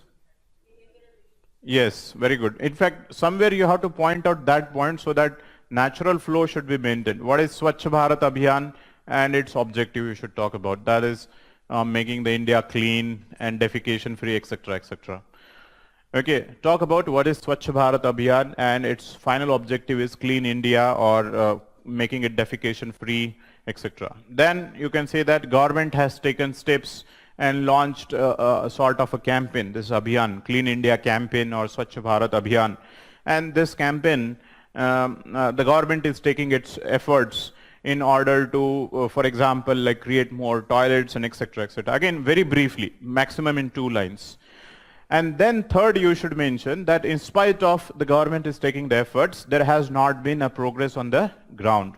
Okay, not much has been changed on the ground because only the government intervention is not enough. What is required is change in attitude and the mindset. And you can say that the prevalent attitude, what is prevalent attitude is acting as a stumbling block or hurdle. There are certain prevalent attitude with respect to sanitation. These prevalent attitude are acting as a stumbling block for the success of Swachh Bharat Abhiyan. In this context, we have to change the attitude in a more desirable direction for the success.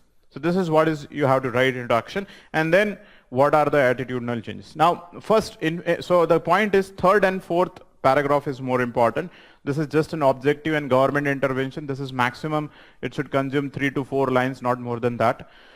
Here, because it's a problem of attitude, first discuss what are the attitude, prevalent attitude, and how they are the stumbling blocks for the success of Swachh Bharat. Yes, what are the prevalent attitude and how they are acting as a stumbling block or the hurdles for the implementation of Swachh Bharat or success of Swachh Bharat.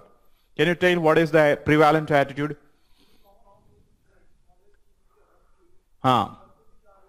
Yes, very good. In fact, good of the individual lies in good of all जो है. Okay, उसमें है कि that personal cleanliness and the social cleanliness. There is a one attitude that is the personal benefit and the societal benefit. The people do not still understand. That prevalent attitude is if I clean my house clean, then it's a sort of contribution for it. But they do not realize if you are littering outside your house, so that's again going to affect you. That's personal efforts or efforts at individual level versus at societal level. That is one thing. Yes, what else? Yes, very good. What is discriminatory attitude? Yes, very good. There are in fact 2 points here. Cleaning itself is considered as a very menial activity. Okay, there is no dignity of labor. When it comes to the cleaning, it is looked down upon. Okay, it is not considered as a very statusful activity. It's not like driving a Mercedes and etc. Okay, so a status that is cleaning, there is a lack of dignity of labor. Okay, and therefore the people from the privileged and upper strata thinks that cleanliness do not belong to them. Okay, so that's the component. That is cleaning and the dignity of labor. It is considered as an inferior activity. It is considered as a low status. It is considered as a menial job, etc. And therefore people do not believe. And in fact, it is not important also. Okay, it is a secondary. What is primary is you should earn the money, you should work hard, you should clear these things, that things, UPSC, वगैरह, वो भी important ऐसे नहीं है. But then if everything is goes, then we can think about the sanitation. The third thing is again, that is related with the caste, that it is particularly lower caste, particularly this what we call the Shudras and this untouchables. Okay, it's a job of a particular specific section of the society and they should carry out this job. So that's a caste-based discrimination that is attached with the sanitation. And overall, the importance of sanitation is considered as secondary activity. The last one is that is it is a secondary activity. It is not a very considered as a very important activity. Okay, it does not makes a lot of difference if we ignore this particular issue. Okay, now you have to change on this particular lines, but here it's not about what attitudinal change you have to bring. That also you have to write, but how you have to bring. So there are two aspects here. What sort of attitudinal change that is required to be brought in so that the success of Swachh Bharat can be ensured, and how you are going to brought in the change. First is you can quote various quotations here, like the secondary activity जो बताया था तो उसके लिए है कि cleanliness is next only to the godliness, okay, or goodliness है क्या godliness, okay, cleanliness is next only to godliness. कि पहले तो हम धर्म के बारे में बोलते तो it is immediately after that. So there is a lot of significance that cleanliness is next only to godliness. That is something one should not ignore. It's a very important activity. Caste-based discrimination, then you have to talk about that that sanitation and this thing is an activity of everyone. Okay, it has nothing to like specifically attach with the lower strata of the society. Then the sort of an attitude that you have to inculcate in order to make them understand that how it is important. So something which you can write, the importance of cleanliness has to be re-emphasized. Now here you can write just in 1 or 2 lines, there are different utility or there are what are the positive outcomes of being remain clean. Okay, so what points you can write? First of all, aesthetic purpose. Second, environment will be clean. Third, health consideration. Okay, so at least 3 things you can write. Okay, that is about aesthetic sense. Second is environment will be remain clean, and third is health. Fourth is also there economic aspect is also there, which is related with the environment and the health. Because if sanitation will not be maintained, then there are issues like malnutrition, etc., which increases the burden on the health sector, health expenditure. There are 2 economic implications. One is it has a debilitating impact. If you are suffering from some particular disease, you will not contribute towards the society in a most effective manner. So that's also reduce the economic productivity of a person. Second is the cost which has to be burdened with respect to tackling the different diseases because of the cleanliness. So this is something which the importance which you have to write. Have you understood? Okay, the environmental consideration, the health consideration, the economic consideration, and the aesthetic consideration. Yes, certainly. I'll come to. In fact, how may I'll invoke those points. Now, how may kaise karna hai? Because see, this question is about changing the mindset and attitude. So there are certain points that you should always remember whenever we discuss about the attitudinal change. That how to bring the attitudinal change. Now there are certain theories of attitudinal change. That is theory of persuasion. Okay, theory of operant conditioning. That is called as reward and punishment. Okay. So theory of persuasion, yes, theory of operant conditioning, I'll just write it as a reward and punishment theory. Okay, then yes, see persuasion में ही काफी सारे part है. I'll explain that. Bringing the role models, okay, use of creating the awareness campaign,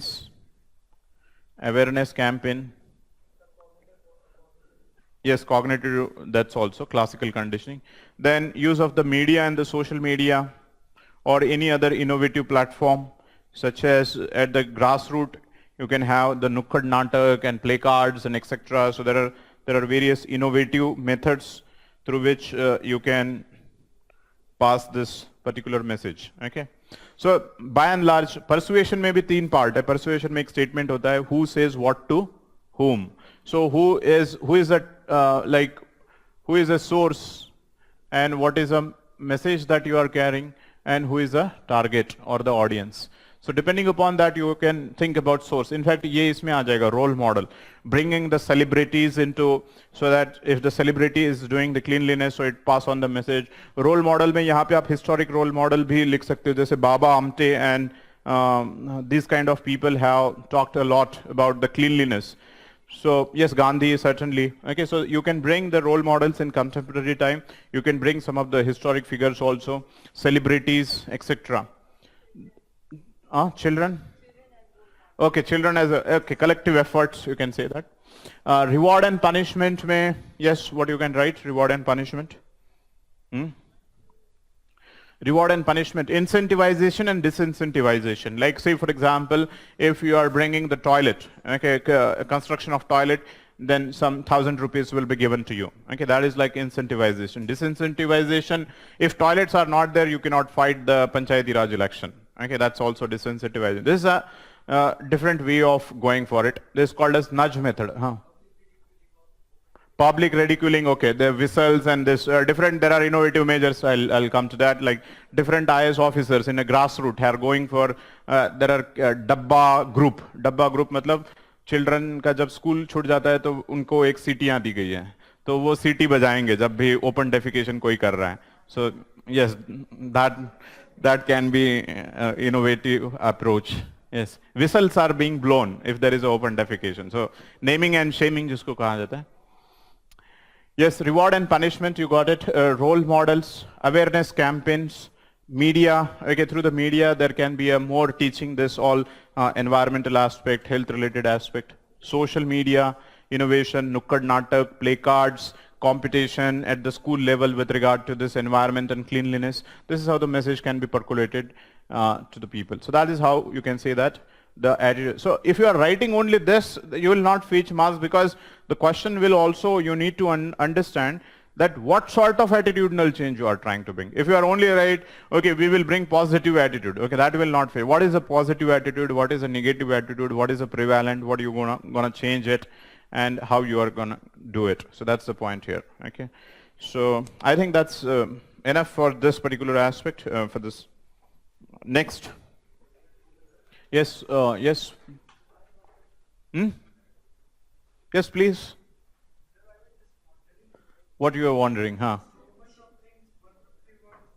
No, that is what the art. Here we are discussing so that what all ingredients can be written. Why it cannot be 150 words, 3 lines, 20-25 words of introduction. That's why I said that sometimes you should be very intelligent enough. Somebody has said how we should write, you should define social influence and persuasion. No, here it is not required to be defined. It is inconsequential. You are not going to fetch much marks. So when you have a fodder with you, which is very directly relevant to the question, then you should go with the flow of the question. If you have no introduction in this case, here it is more relevant to write the Swachh Bharat, okay, and then writing it that we are doing our bit, but it is still not, government is doing its bit, but it is still not taking off the ground because of the attitudinal problems. Okay, but yes, by and large, the answer is this. Okay, the last part, okay, how you are going to go ahead with it. Third part and the fourth part. Next is, yes, law and ethics. Social influence role model ka hai. Okay, social influence is about how we learn from the society and other role models and other players. If the celebrity is following, भाई कर रहा है तो सलमान खान कर रहा है तो gym में भी डिस्कशन हो जाएगा कि चलो स्वच्छ भारत करना चाहिए. Okay, so that's a social influence. When great people do something, you follow it. That's the social influence. Say for example, Pradhan Mantri is putting this, yes, it should not be just a photo op, but it has to be on a sustained basis. That's important. If IS officer is coming in village and just putting a broom and then jhadu wo kar raha hai, so obviously it has not at all related with any symbol of party. So if he is doing, then certainly people will follow it. So that's the thing. I hope you got the social influence, who has asked it. Yes, now next, law and ethics are considered to be the two tools of controlling the human conduct so as to make it conducive for the civilized social existence.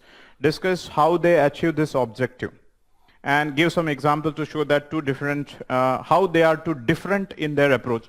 In fact, I have discussed just a bit of it abhi pehle hi question mein kiya tha. Do you remember what I have discussed?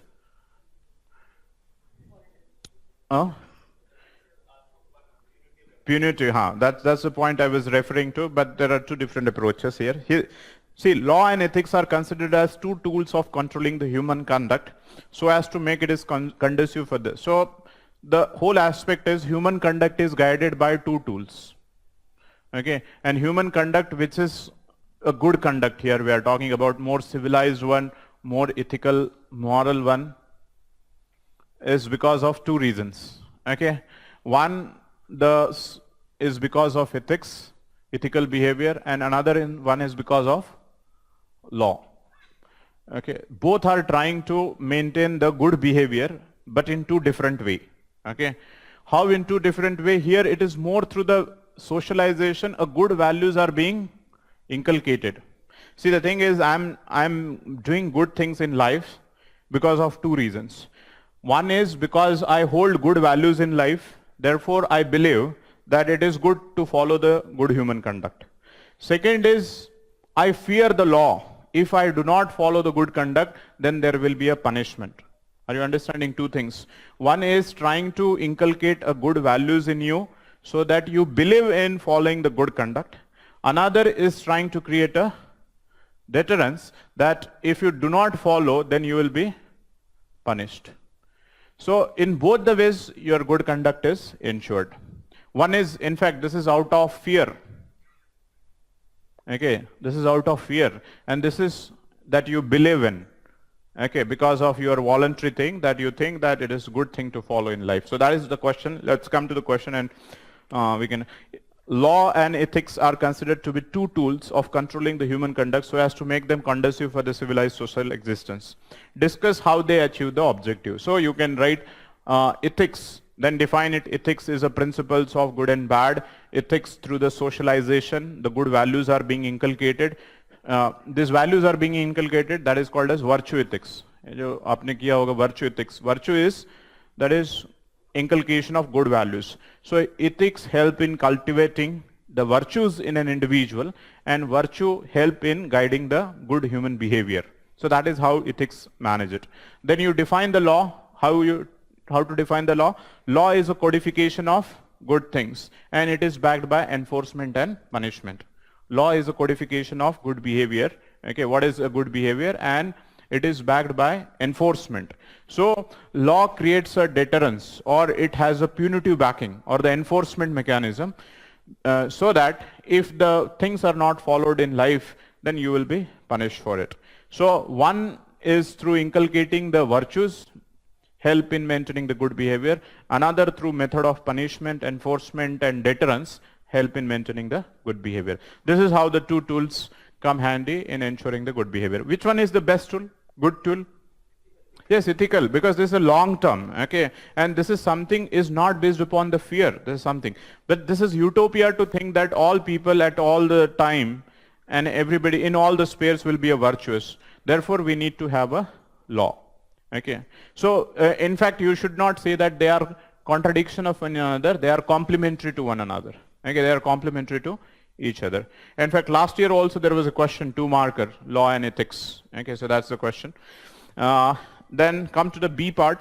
Give the examples. Show how two are differ in their approaches. Now, this is a very important thing that here you can make a lot of innovations. First, you have to understand in the A part that is more of a theory, and in second part it is more about what sort of examples you can bring in. Yes, how you can go ahead with this part.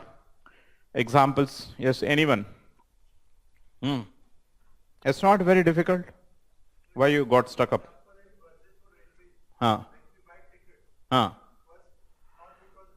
Okay, good, very good. Okay, you believe that dishonesty is not a good value, honesty is good value, therefore you buy the ticket. That is more of a ethical. And second is because you will be punished, that is this. Okay, okay. What else? Okay, I'll come to that point. Yes, last.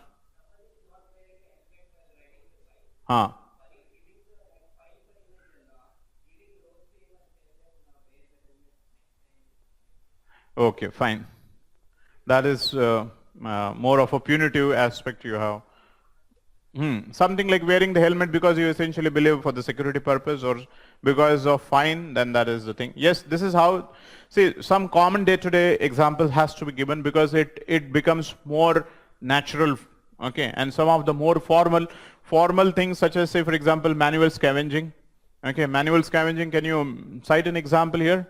Manual scavenging because you believe that it's the human right violation. Therefore, you take an action against the manual scavenging because you believe that manual scavenging is a blatant violation of human rights.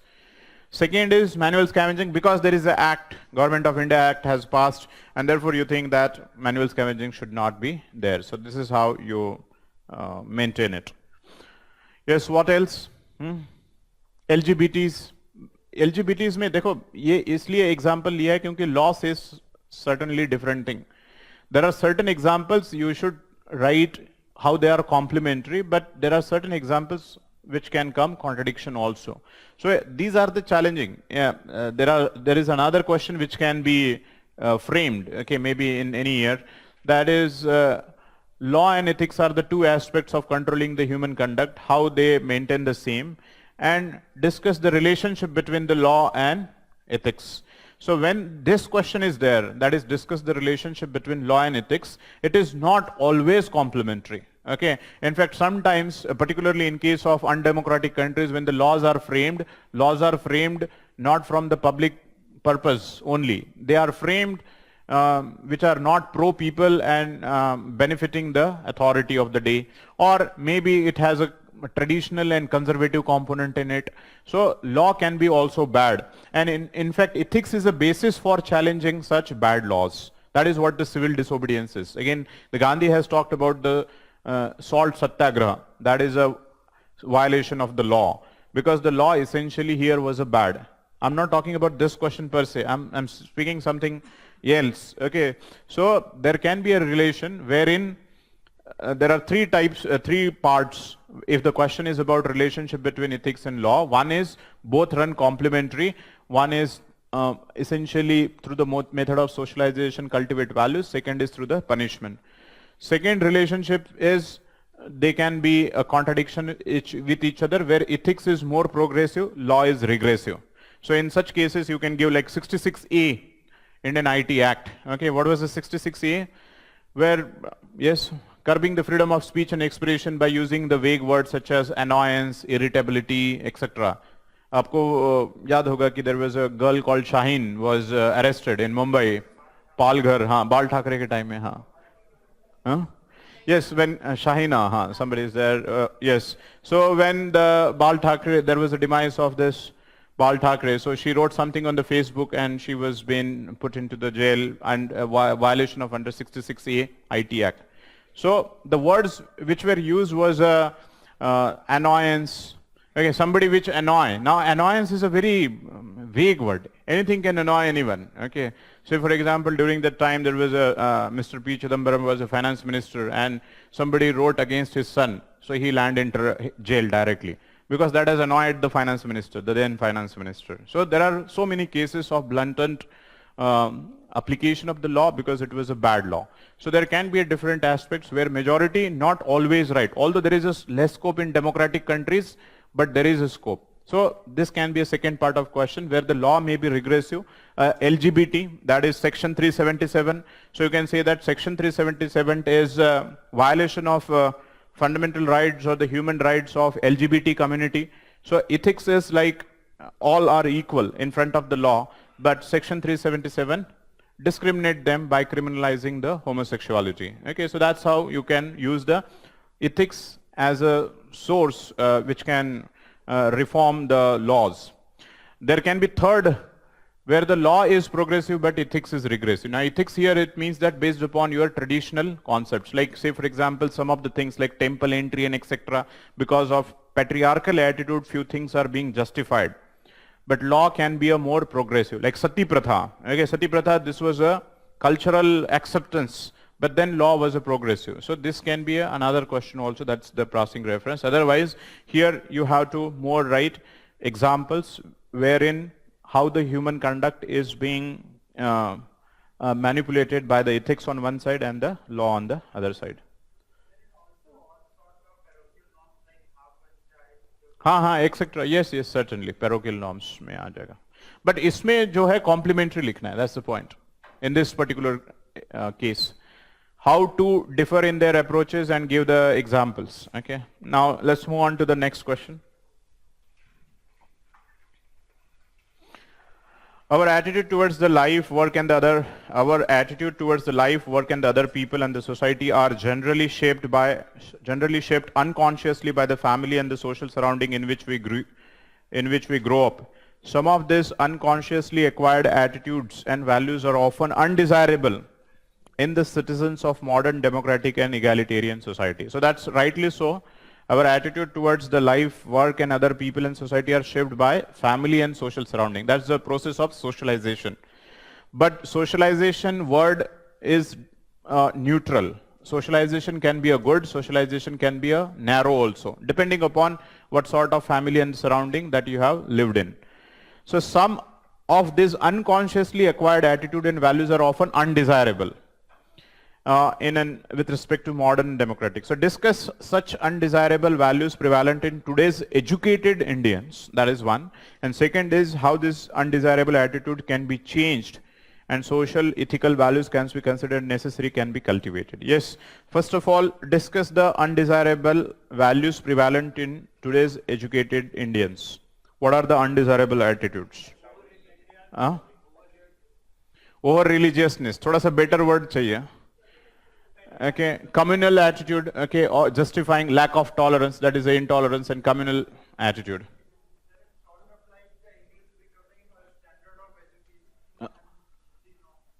Pardon? Okay, fine. See, something which is very obvious and less controversial you should talk. Okay, I'll come to that point also. First, right, patriarchy. You have to, like, women should always talk first about the patriarchy. Okay, when they are talking about women rights, so patriarchy, this is a very general, no matter how educated you are, you will find this ubiquitous present of patriarchal attitude, okay. Caste, okay. Parochial attitude with respect to the caste, religion, race, etc. Okay. Parochial. Parochial means narrow. So that leads into the casteism, communal, okay, racial discrimination. You can even write that parochial attitude with respect to parochial attitude matlab kya hai? That is superiority of one over the other. Okay, narrowly interpreting that yours one is superior, another one is inferior, or for that matter that there is a lack of tolerance with respect to the others. That is an attitude of intolerance. So this will lead into the casteism, that is caste discrimination. This will lead into the communal conflict, okay, communal violence. This will lead into the racial discrimination. This patriarchy will lead into the gender discrimination. Yes, then what sort of attitude? Parochial attitude. In fact, nation se related hai, okay, that is a nationalism se parochial nationalistic attitude. Parochial nationalism these days is a very common, Fawad Khan and this thing, Mahira. Unless and until we say that Fawad should go back and Mahira should go back, we cannot be a patriotic. So that's where we see that the parochial nationalistic attitude, where nationalism depends upon hatred for the other country rather than the love for your own country. समझ में आ रहा? Patriarchal attitude, parochial nationalistic attitude, what will result into jingoism, will result into hatred for the other country. Jingoism, you understand? Chauvinism, jingoism. It's an extreme and fervent form of attitude. That is a nationalistic feeling. So that's one. What else? Yes? Intolerant. Yes, that's related with this. Okay, parochial attitude leading into intolerance. Huh? Xenophobic, yes, racial discrimination, xenophobia. यहाँ पे कौन सा xenophobia है India में? Islamophobia है. I agree. Okay, हाँ. Doing an anarchism in like JNU. Now, see, इसमें भी attitude है कि now if you are a completely rightist, you will call anarchist for the other party, and if there are some socialists, then they will call vulgar capitalism of yours. Okay. It's more of a parochial attitude in that extreme form of right or left attitude, you can say that. Any form of extremism and fundamentalism is a sort of a parochial attitude. Extremism, holding the extremist value for any matter. Radicalism, fundamentalism, extremism, absolutism, all four are one and the same. Okay, so that can be of any value. Yes, I'll come. अरे ubiquitous मतलब कहीं पे भी, मतलब okay, कहीं पे omnipresent, हाँ सब में, हाँ सर्वव्यापी. more westernization. See, you have to explain because there are very socialistic terms, तो थोड़ा सा और आगे जाके समझना पड़ेगा आपको उसको. Okay. Yes, you can say that materialistic attitude also, right? Okay, materialistic attitude is something which you can simply write. Bureaucratic attitude is also there, but I would say that here it is asked in educated Indians, so it's not per se in civil servant. So what you can do is rule-based something on that sort, you can say that. Apathetic attitude, you can say that. Apathy, materialistic attitude, then general social apathy. General social apathy, that is lack of compassion and empathy. So, sex education, okay, taboo. There are so many taboos. Taboo is because of parochial attitude. That's a thing.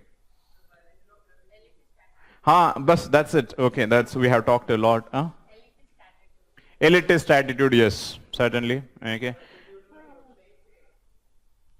Pardon? Yes, attitude for corruption is very important. It has become a mainstream. That's also, yes, materialistic and consumeristic attitude towards corruption, that corruption becomes the mainstream.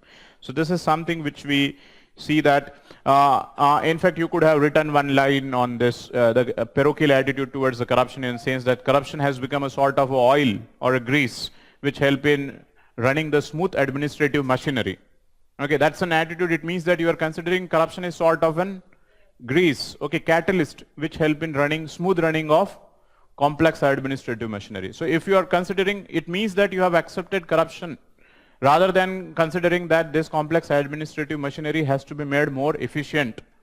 Okay, rather than that you are saying that it cannot be made more efficient, you have to just oil, and that oil is nothing but corruption, bribe. Mahatma Gandhi ke paise dene padenge, okay, magenta pink dena padega abhi, okay, earlier time there was a different. Yes, so this sort of attitude you can now, we have, you got the point, that is how you have to write.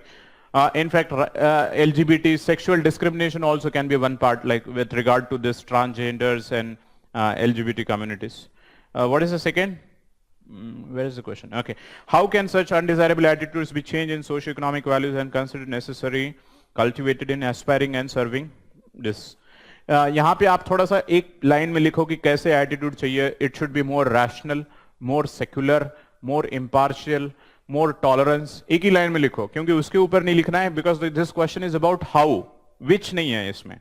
Okay, so just line that in this context we have to inculcate the values of or attitude with respect to gender equality, tolerance, then this inclusive nationalism, etc., impartiality, etc., etc. You can write empathy and compassion, because we have somewhere talked about social apathy. So social empathy and compassion, so that there will be a more positive values and attitude can be inculcated. Now how we are going to do that, that's the second question. How we are going to do that, यहाँ पे दो पूछा हुआ है, cultivated in aspiring as well as serving civil servant. Okay, so aspiring civil servant in a sense that through the, yes, reading autobiography. Okay, that is a self aspect. See, the thing is different is you have to identify different agent of socialization, and different agent of socialization has a lot of role to play. One is before joining the civil services and one is after joining the services. After joining the services, this is in the form of code of conduct and code of ethics. That is what we have already discussed. That is, code of conduct are specific guidelines, code of ethics are general guidelines. So people should be reoriented. Okay, there is a word called reorientation of attitude. Reorientation इसलिए आता है क्योंकि already there is a one parochial attitude which is prevalent, which is undesirable. Therefore we need to reorient in a more modern manner. So civil servants के point of view से आप code of conduct, code of ethics, different training programs, etc. लिख सकते हो. बाकी के लिए क्या लिख सकते हो? बाकी के लिए different agents of socialization. This you can in fact say that the process should start from family. Attitude cannot be changed overnight. Okay, it cannot be changed overnight. So it should start from the family, then through the educational system, then peer group, then your society in which you are living, media, social media. So these different agents of socialization help in changing the attitude. And then again the issues with respect to persuasion, etc. So that's how you have to write. So I don't think so. If you know the agent of socialization, you can bring, and then for the civil servants, training and more formal methods of attitudinal formation.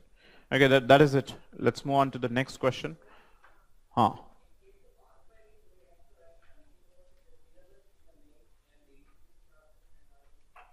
Yes, very good. You can write, but the thing is, syllabus is already article. Paper ethics has been introduced. You could have written that.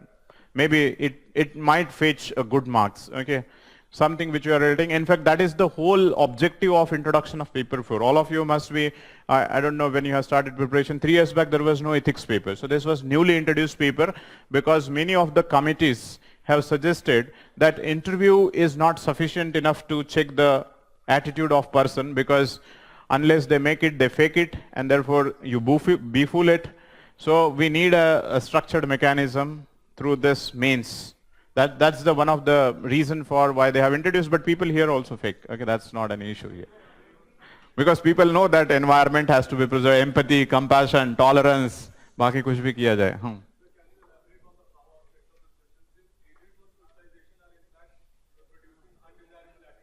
Yes, so yes, you are absolutely correct. So it means that more modern values has to come from that.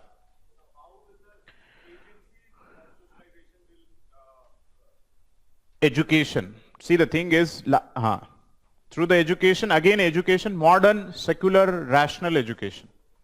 Education के through भी parochial values चली जाती हैं, ठीक है? So ultimately it boils down to investment in education, modern.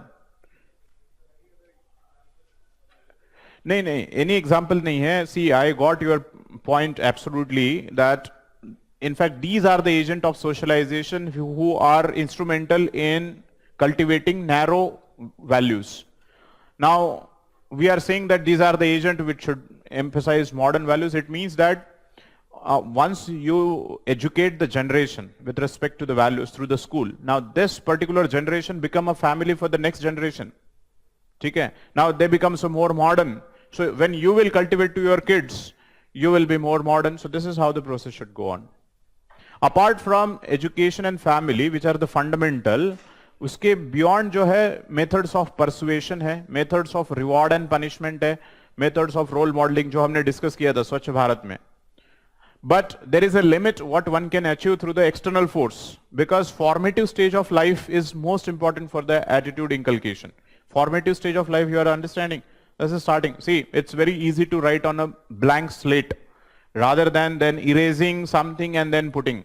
So इसलिए जो है civil servant, one of the thing is that civil servant catch them young. इसलिए बोला जाता है ताकि उनमें थोड़ा सा अच्छे attitude डाले जा सकते training में. नहीं तो Mussoorie training becomes a plan holiday and people enjoy a lot.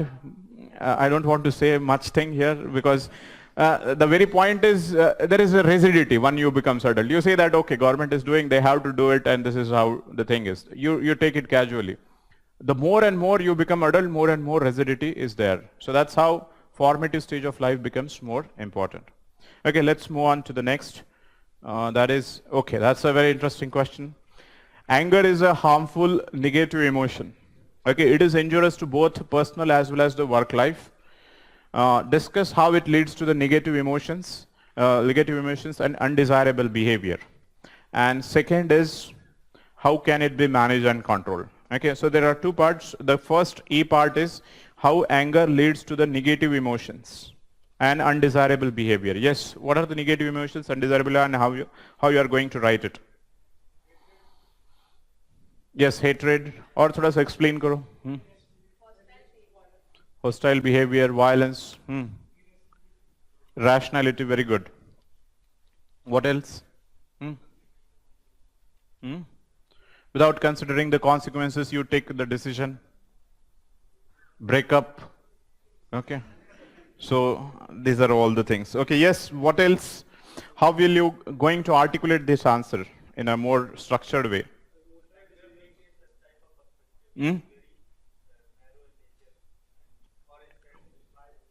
Okay, yes. Yes, very good. In fact, you can say that anger is a very strong emotion and this is a negative emotion. So actually क्या होता है, there are two parts, cognitive part and affective part. Cognitive part is your thinking part and affective component is your emotional component. So यहाँ पे जो है, when anger is there is a overwhelming emotional response which suppresses your cognitive response. Are you understanding? The judgmental aspect is less, cognitive aspect is less, and it becomes a more emotional. Now, what is this emotion? This is a negative emotion. If it would have been empathy, we would not have said it. Okay, that empathy, you should not overwhelmed by the empathy, you should not overwhelmed by the compassion. You should not get overwhelmed by the anger, because it suppresses your cognitive ability, judgmental ability, and therefore the negative things happen. So this is how you can introduce and then say that negative emotions, along with that there will be a component of jealousy, there will be a component of hatred, there will be a component of frustration at individual level also. So the question is saying both at the personal life, work life, at individual level also and at the work level also. So along with anger, what comes is a frustration, it comes the hatred, it comes the negativity, hostility, intolerance, okay, these aspects emotional. And undesirable behavior, it get reflected into undesirable behavior. So what are undesirable behavior? Taking unreasonable decisions, then maybe causing in violence, maybe in the physical assault, okay, use of drugs and all, okay, at individual level maybe, okay, yes, Devdas,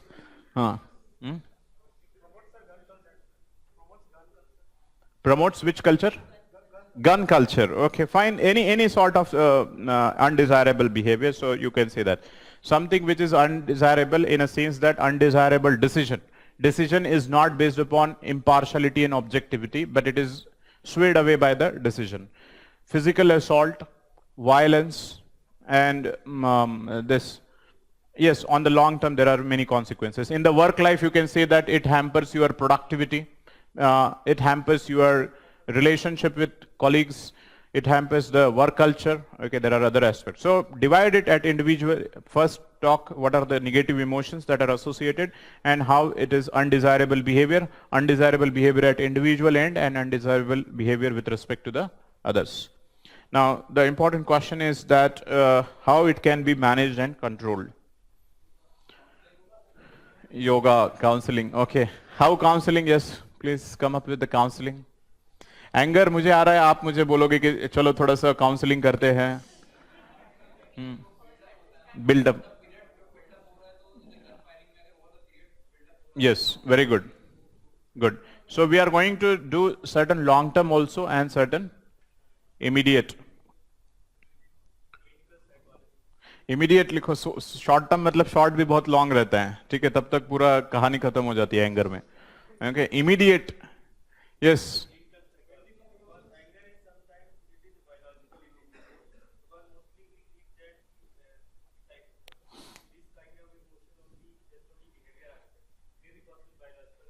Biological, that is a parasympathetic nervous system get activated. But who is activating parasympathetic nervous system is your psychological component. Okay, that is a biological component when you get overwhelmed by the anger. If you manage, then it will not. Okay. So how to manage it? Let him.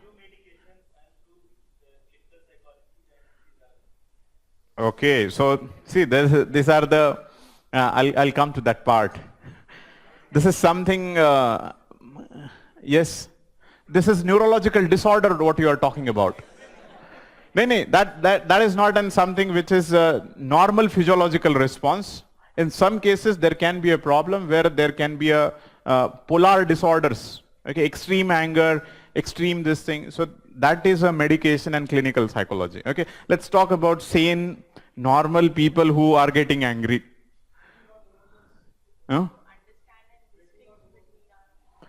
Understand and see, okay, that component is important, understanding the emotions and then managing. That is something what we call, see, somewhere you have to drop this word, emotional intelligence.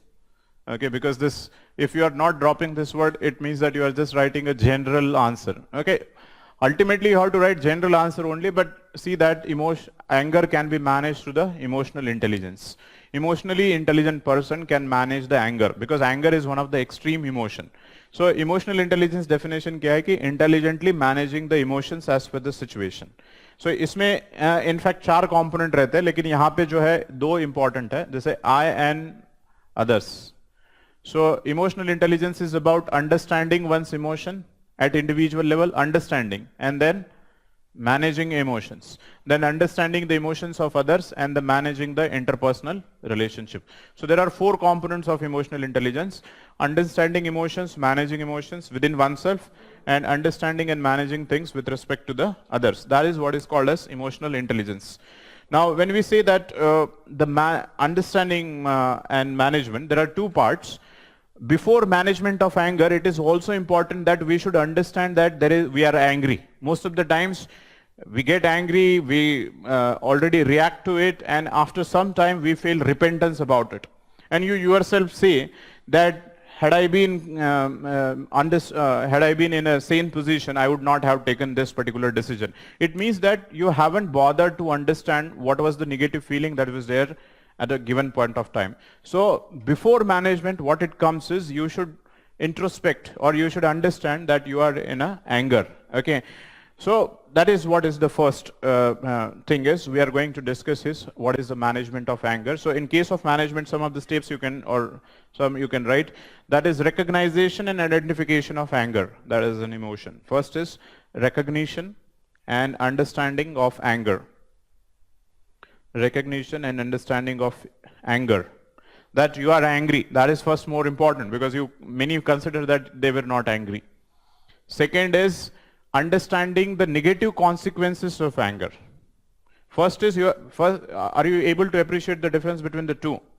First is you are understanding and recognizing that you are angry. Second, you are understanding now there are negative consequences of anger, that I am not supposed to take the decision. Third, rather than giving a knee-jerk reaction or rather than reaction, one should respond to the situation. Okay? Rather than reaction, one should respond. One should respond to the situation. Now, what is this responding to the position? Responding to the position, maybe you bring the delay in your response so that you allow your cognitive mind also to judge that what can be the apt decision in a particular situation. So you are not letting the emotional upheaval to take the decision and get carried away by suppressing the cognitive mind. So that is responding rather than reacting to the situation. There can be other techniques also, like engaging with some other things, that is diverting attention from the situation. Fourth is diverting attention from the stimulus which is responsible for the anger or source. Diverting attention from the source which has generated the anger. Now there are various techniques. You should not keep on this thing, but just engaging your sensory organs to something else. Like if you are, some people enchant the mantras, count the numbers 10, 5, मतलब बहुत ज़्यादा ऐसे भी रहता है. ऐसे नहीं जोर जोर से count करना है, मतलब अपने मन में ही. So that you if you are visually good, then concentrate on something so that it gives some time for you. Okay, or listening to the music, put the leads into your lead pieces into your ear and listen to some good song. That will help you in controlling the temperament. So the sensory organs help you in diverting the attention from the source. So that's the fourth point. Now these are the immediate step so that you can control your things, and then there can be a more response. So first is understanding. Then second is about the management, understanding the negative consequences, responding to the situation, getting away from the source which has generated the anger and engaging oneself into some other activity, and then taking a time, delay response, etc. So that's also how you control the anger at individual level. Now there are certain long-term or indirect, where we can say that the things such as you can write yoga. Now it has been more or less proven that yoga helps in controlling the anger, meditation, yoga, any kind of exercise, okay, that help in maintaining your controlled behavior. Counseling also, right? In the end, counseling in the long terms, counseling with regard to that, these all education. Okay, counseling matlab kya rehta hai ki that you need to tell that this is how you can go through, this is how you can go through. And then in abnormal and pathological cases, clinical counseling and medication. But I will not suggest write medication, okay? Medication se anger control, there is a serious problem. Okay, there is a pathology. Okay, this is a physiological activity which you can control, I guess. Okay. Yes, this is how you can write. Yes, somebody was raising the doubt. Yes. This is because we do not introspect. We haven't thought over it. अगर ये आप पहले exercise करोगे and you make it as a practice, then it becomes your habit. Because we do not pay attention to these 4 or 5 things. Therefore, it happens. So there has to be a conscious attempt that you want to control the anger. Otherwise, if there is no conscious attempt, then you get carried away by the... और भी थोड़ा सा लिखा जा सकता है ये individual level के, अगर अदर्स के ऊपर जो है may be some person is angry, so understanding the other situation etc and responding it in a more constructive manner with respect to the others. Okay, that is the component. Modern education, moral education and anger, no. Immoral and moral people can be equally angry.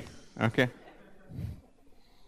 मतलब ऐसा नहीं है कि that's emotional intelligence and moral, okay, two different aspects.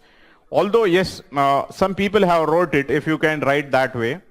There is another component to anger. Anger per se is not bad, how you react to the anger is what it counts, because Kailash Satyarthi has said that it is the anger which has helped me in thinking in a more constructive manner. That when the child right and child abuse, child labor was happening, I was getting absolutely angry. I could have done it, that breaking the glass and etc. That's also an anger. But I have tamed my anger in a more positive manner. Because see, the thing is, anything which is a strong emotion, how we channelize, it causes the destruction and breaking of something also, and it can also give rise to a more constructive thing. Okay, so that's another way of putting the anger across. Okay, it's bring more aggression. Like if the Virat Kohli is there, anger is there, so he will not broke the stumps down. Okay, the anger that it will like see in a more passionate form. So that's how there is another way. But here the question was more about anger is harmful negative emotion. So it was talking about more on that line. So you may conclude if the anger can be managed well, so one can sell well or good in life. Yes, next question. That is with regard to the Max Weber has said that it is not wise to apply the public administration of sort of moral and ethical norms as we apply to the matter of personal conscience. It is important to realize that the state bureaucracy might possess its own independent bureaucratic morality. Okay. Now this question is actually the debate in between. There are various debates here. One is the private sphere and public sphere. Okay, largely. That is private or personal morality versus morality in public. That is one thing. Second is, that is individual conscience or a source of morality versus organizational ethics. Okay, organizational or professional ethics or the collective morality. So what may be right and true at individual level, personal level or in private level may not be a moral at organizational level, public level. Okay, so that's the thing here they are trying to say that although there are certain other scholars who say that there is essential continuity between the personal morality and the public morality. Okay, if you are not personally moral, then you cannot be publicly moral. But here the Max Weber wanted to come to some of the conclusion that when it becomes a bureaucracy, there are certain norms for which the bureaucracy is being recognized. These norms may not be so-called ethical norms at individual level, or the other way around, so-called ethical norms at individual level cannot be the norms for the organizational level. At organizational level, you need a different sets of principles. Now, this is just to make you understand what is the question. Now, how to start and go ahead with the question. Question, in fact, says that critically analyze the statement. Okay, it means that there is an inherent contradiction also, okay, and that contradiction that we have to find it out. First of all, start saying that Max Weber has come up with the idea of bureaucracy, okay, and bureaucracy which is based, the most important single most thing is it is a rule-based governance, okay, rule-based authority or rule-based governance. So rules and regulations are the most important thing. There will be a hierarchy, there will be a different positioning, and your functions flows from a particular rule. So what is morality here is following the rules and regulations of organization. Whatever the rules and regulations, they can be codified in the form of code of conduct and code of ethics. So as long as you become a part of bureaucracy, you require to follow the rule-based authority or rule-based ethics. Now this you can explain that first, so this is the meaning of it. Max Weber's bureaucratic ethics is nothing but rule-based governance or rule-based authority. You need to follow the rules, and rules are the gods in bureaucracy as per the Max Weber. Then you explain that yes, Max Weber was right because we need to bring objectivity, we need to bring impartiality, we have to stop the discretion so that the decision can be more objective and impartial in nature. So do not say that he was wrong completely. He was right because his intention was there has to be objectivity and impartiality in the decision making. And for the organization, this is a most fundamental thing, that maintaining the objectivity and impartiality. This also helps in decreasing the space for discretion where there is a possibility of misuse of power. That is lack of rule. There is a scope for misuse of power because a person might take the decision as per his whims and fancies. It may create a more scope for favoritism, nepotism, different sorts of things if the rules are not being followed. So to this extent, the Max Weber is right that organizational ethics has to be important, and that can be quite different from the personal ethics. Now, having said that, second point you have to see that yes, what is the second point in the second paragraph? Because question says that critically analyze the statement. What points you can bring in the second para? First para, defining the bureaucracy as per the Max Weber and telling its significance. Yes, it is important because you have to keep your personal emotions and personal morality at a bay, and you have to follow the organizational and professional morality. Critically analyze, what should be the second paragraph? Or can you think of anything more than Max Weber? It's not very difficult if you are, yes, okay. Something for, specifically for bureaucracy says something that cannot impose, that it will be what they themselves follow and understand. Rule based, okay, I'll come to that point. Yes, what else?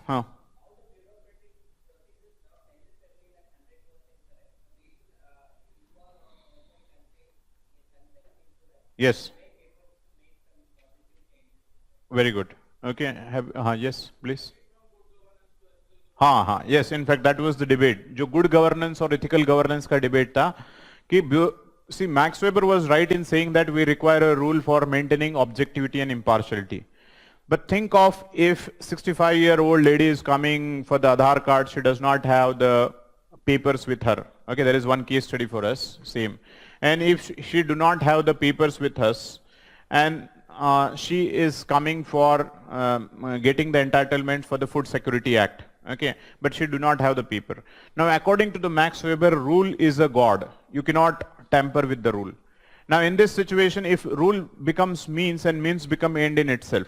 But for the government, it is also important that you have to see the public interest in a given context. So, although the rules are important, but rule cannot be the only thing. Okay, in certain situation, you have to also bring in empathy, compassion, etc. In fact, Weberian bureaucracy was a Western model of bureaucracy.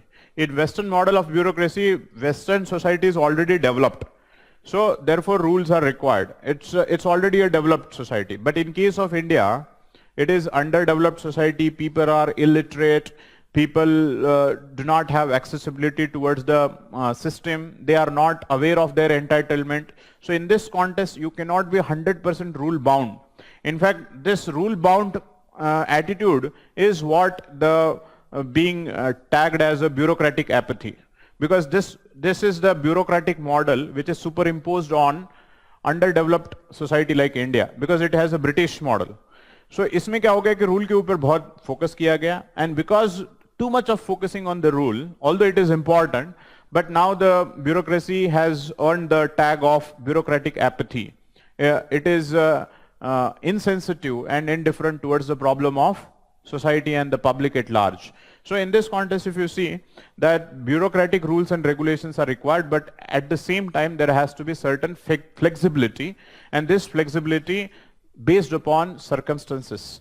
Based upon circumstances, that you need to show the empathy, you need to show the compassion, you need to bring democratic attitude also. Okay, in fact, last year there was a question, bureaucratic attitude and democratic attitude. Bureaucratic attitude is a rule-based attitude. Democratic attitude is building the consensus, involving the people into the decision-making process and listening to their problems and then making the decision rather than blindly going with the rules or purely rule-based. So that is what you have to write, that Max Weber has said that, yes, Max Weber has rightly said so, because for organization there are different functions, and if they want to carry out the functions in a more professional manner, okay, and more effective manner. They have to follow the rules, but at the same times, it has to be complemented by some other aspects, such as there has to be flexibility, there has to be responsiveness, there has to be empathy and compassion, so that democratic aspect should have also can be brought in. And you can say that this is all the more important in case of Indian context. In fact,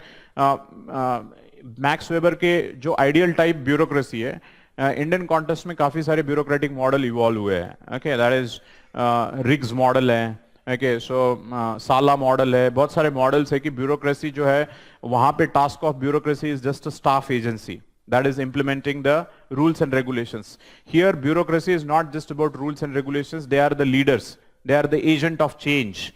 So since the people are, and that's why there is a, in India, bureaucracy is a very lucrative career because there is a lot of power, and with the power you are not just a, like bureaucracy में हिंदी में क्या बोला जाता है bureaucracy को? नौकरशाही. तो नौकरशाही के लिए मतलब MNC छोड़ के नौकरशाही करने कोई नहीं आएगा. Because in third world countries there is a lot of power that has been given because of it was a British model. Now that British model has lost its utility. In fact, there are more problems of the British and the Western notion of bureaucracy. We have to customize it in the context of India. So that's how you have to write. Okay. So that's a broader theme. You should remember. You should also not say that rule is not important. That's the point. Rule plus democratic methods. Now let's come to the, yes, briefly to the case studies.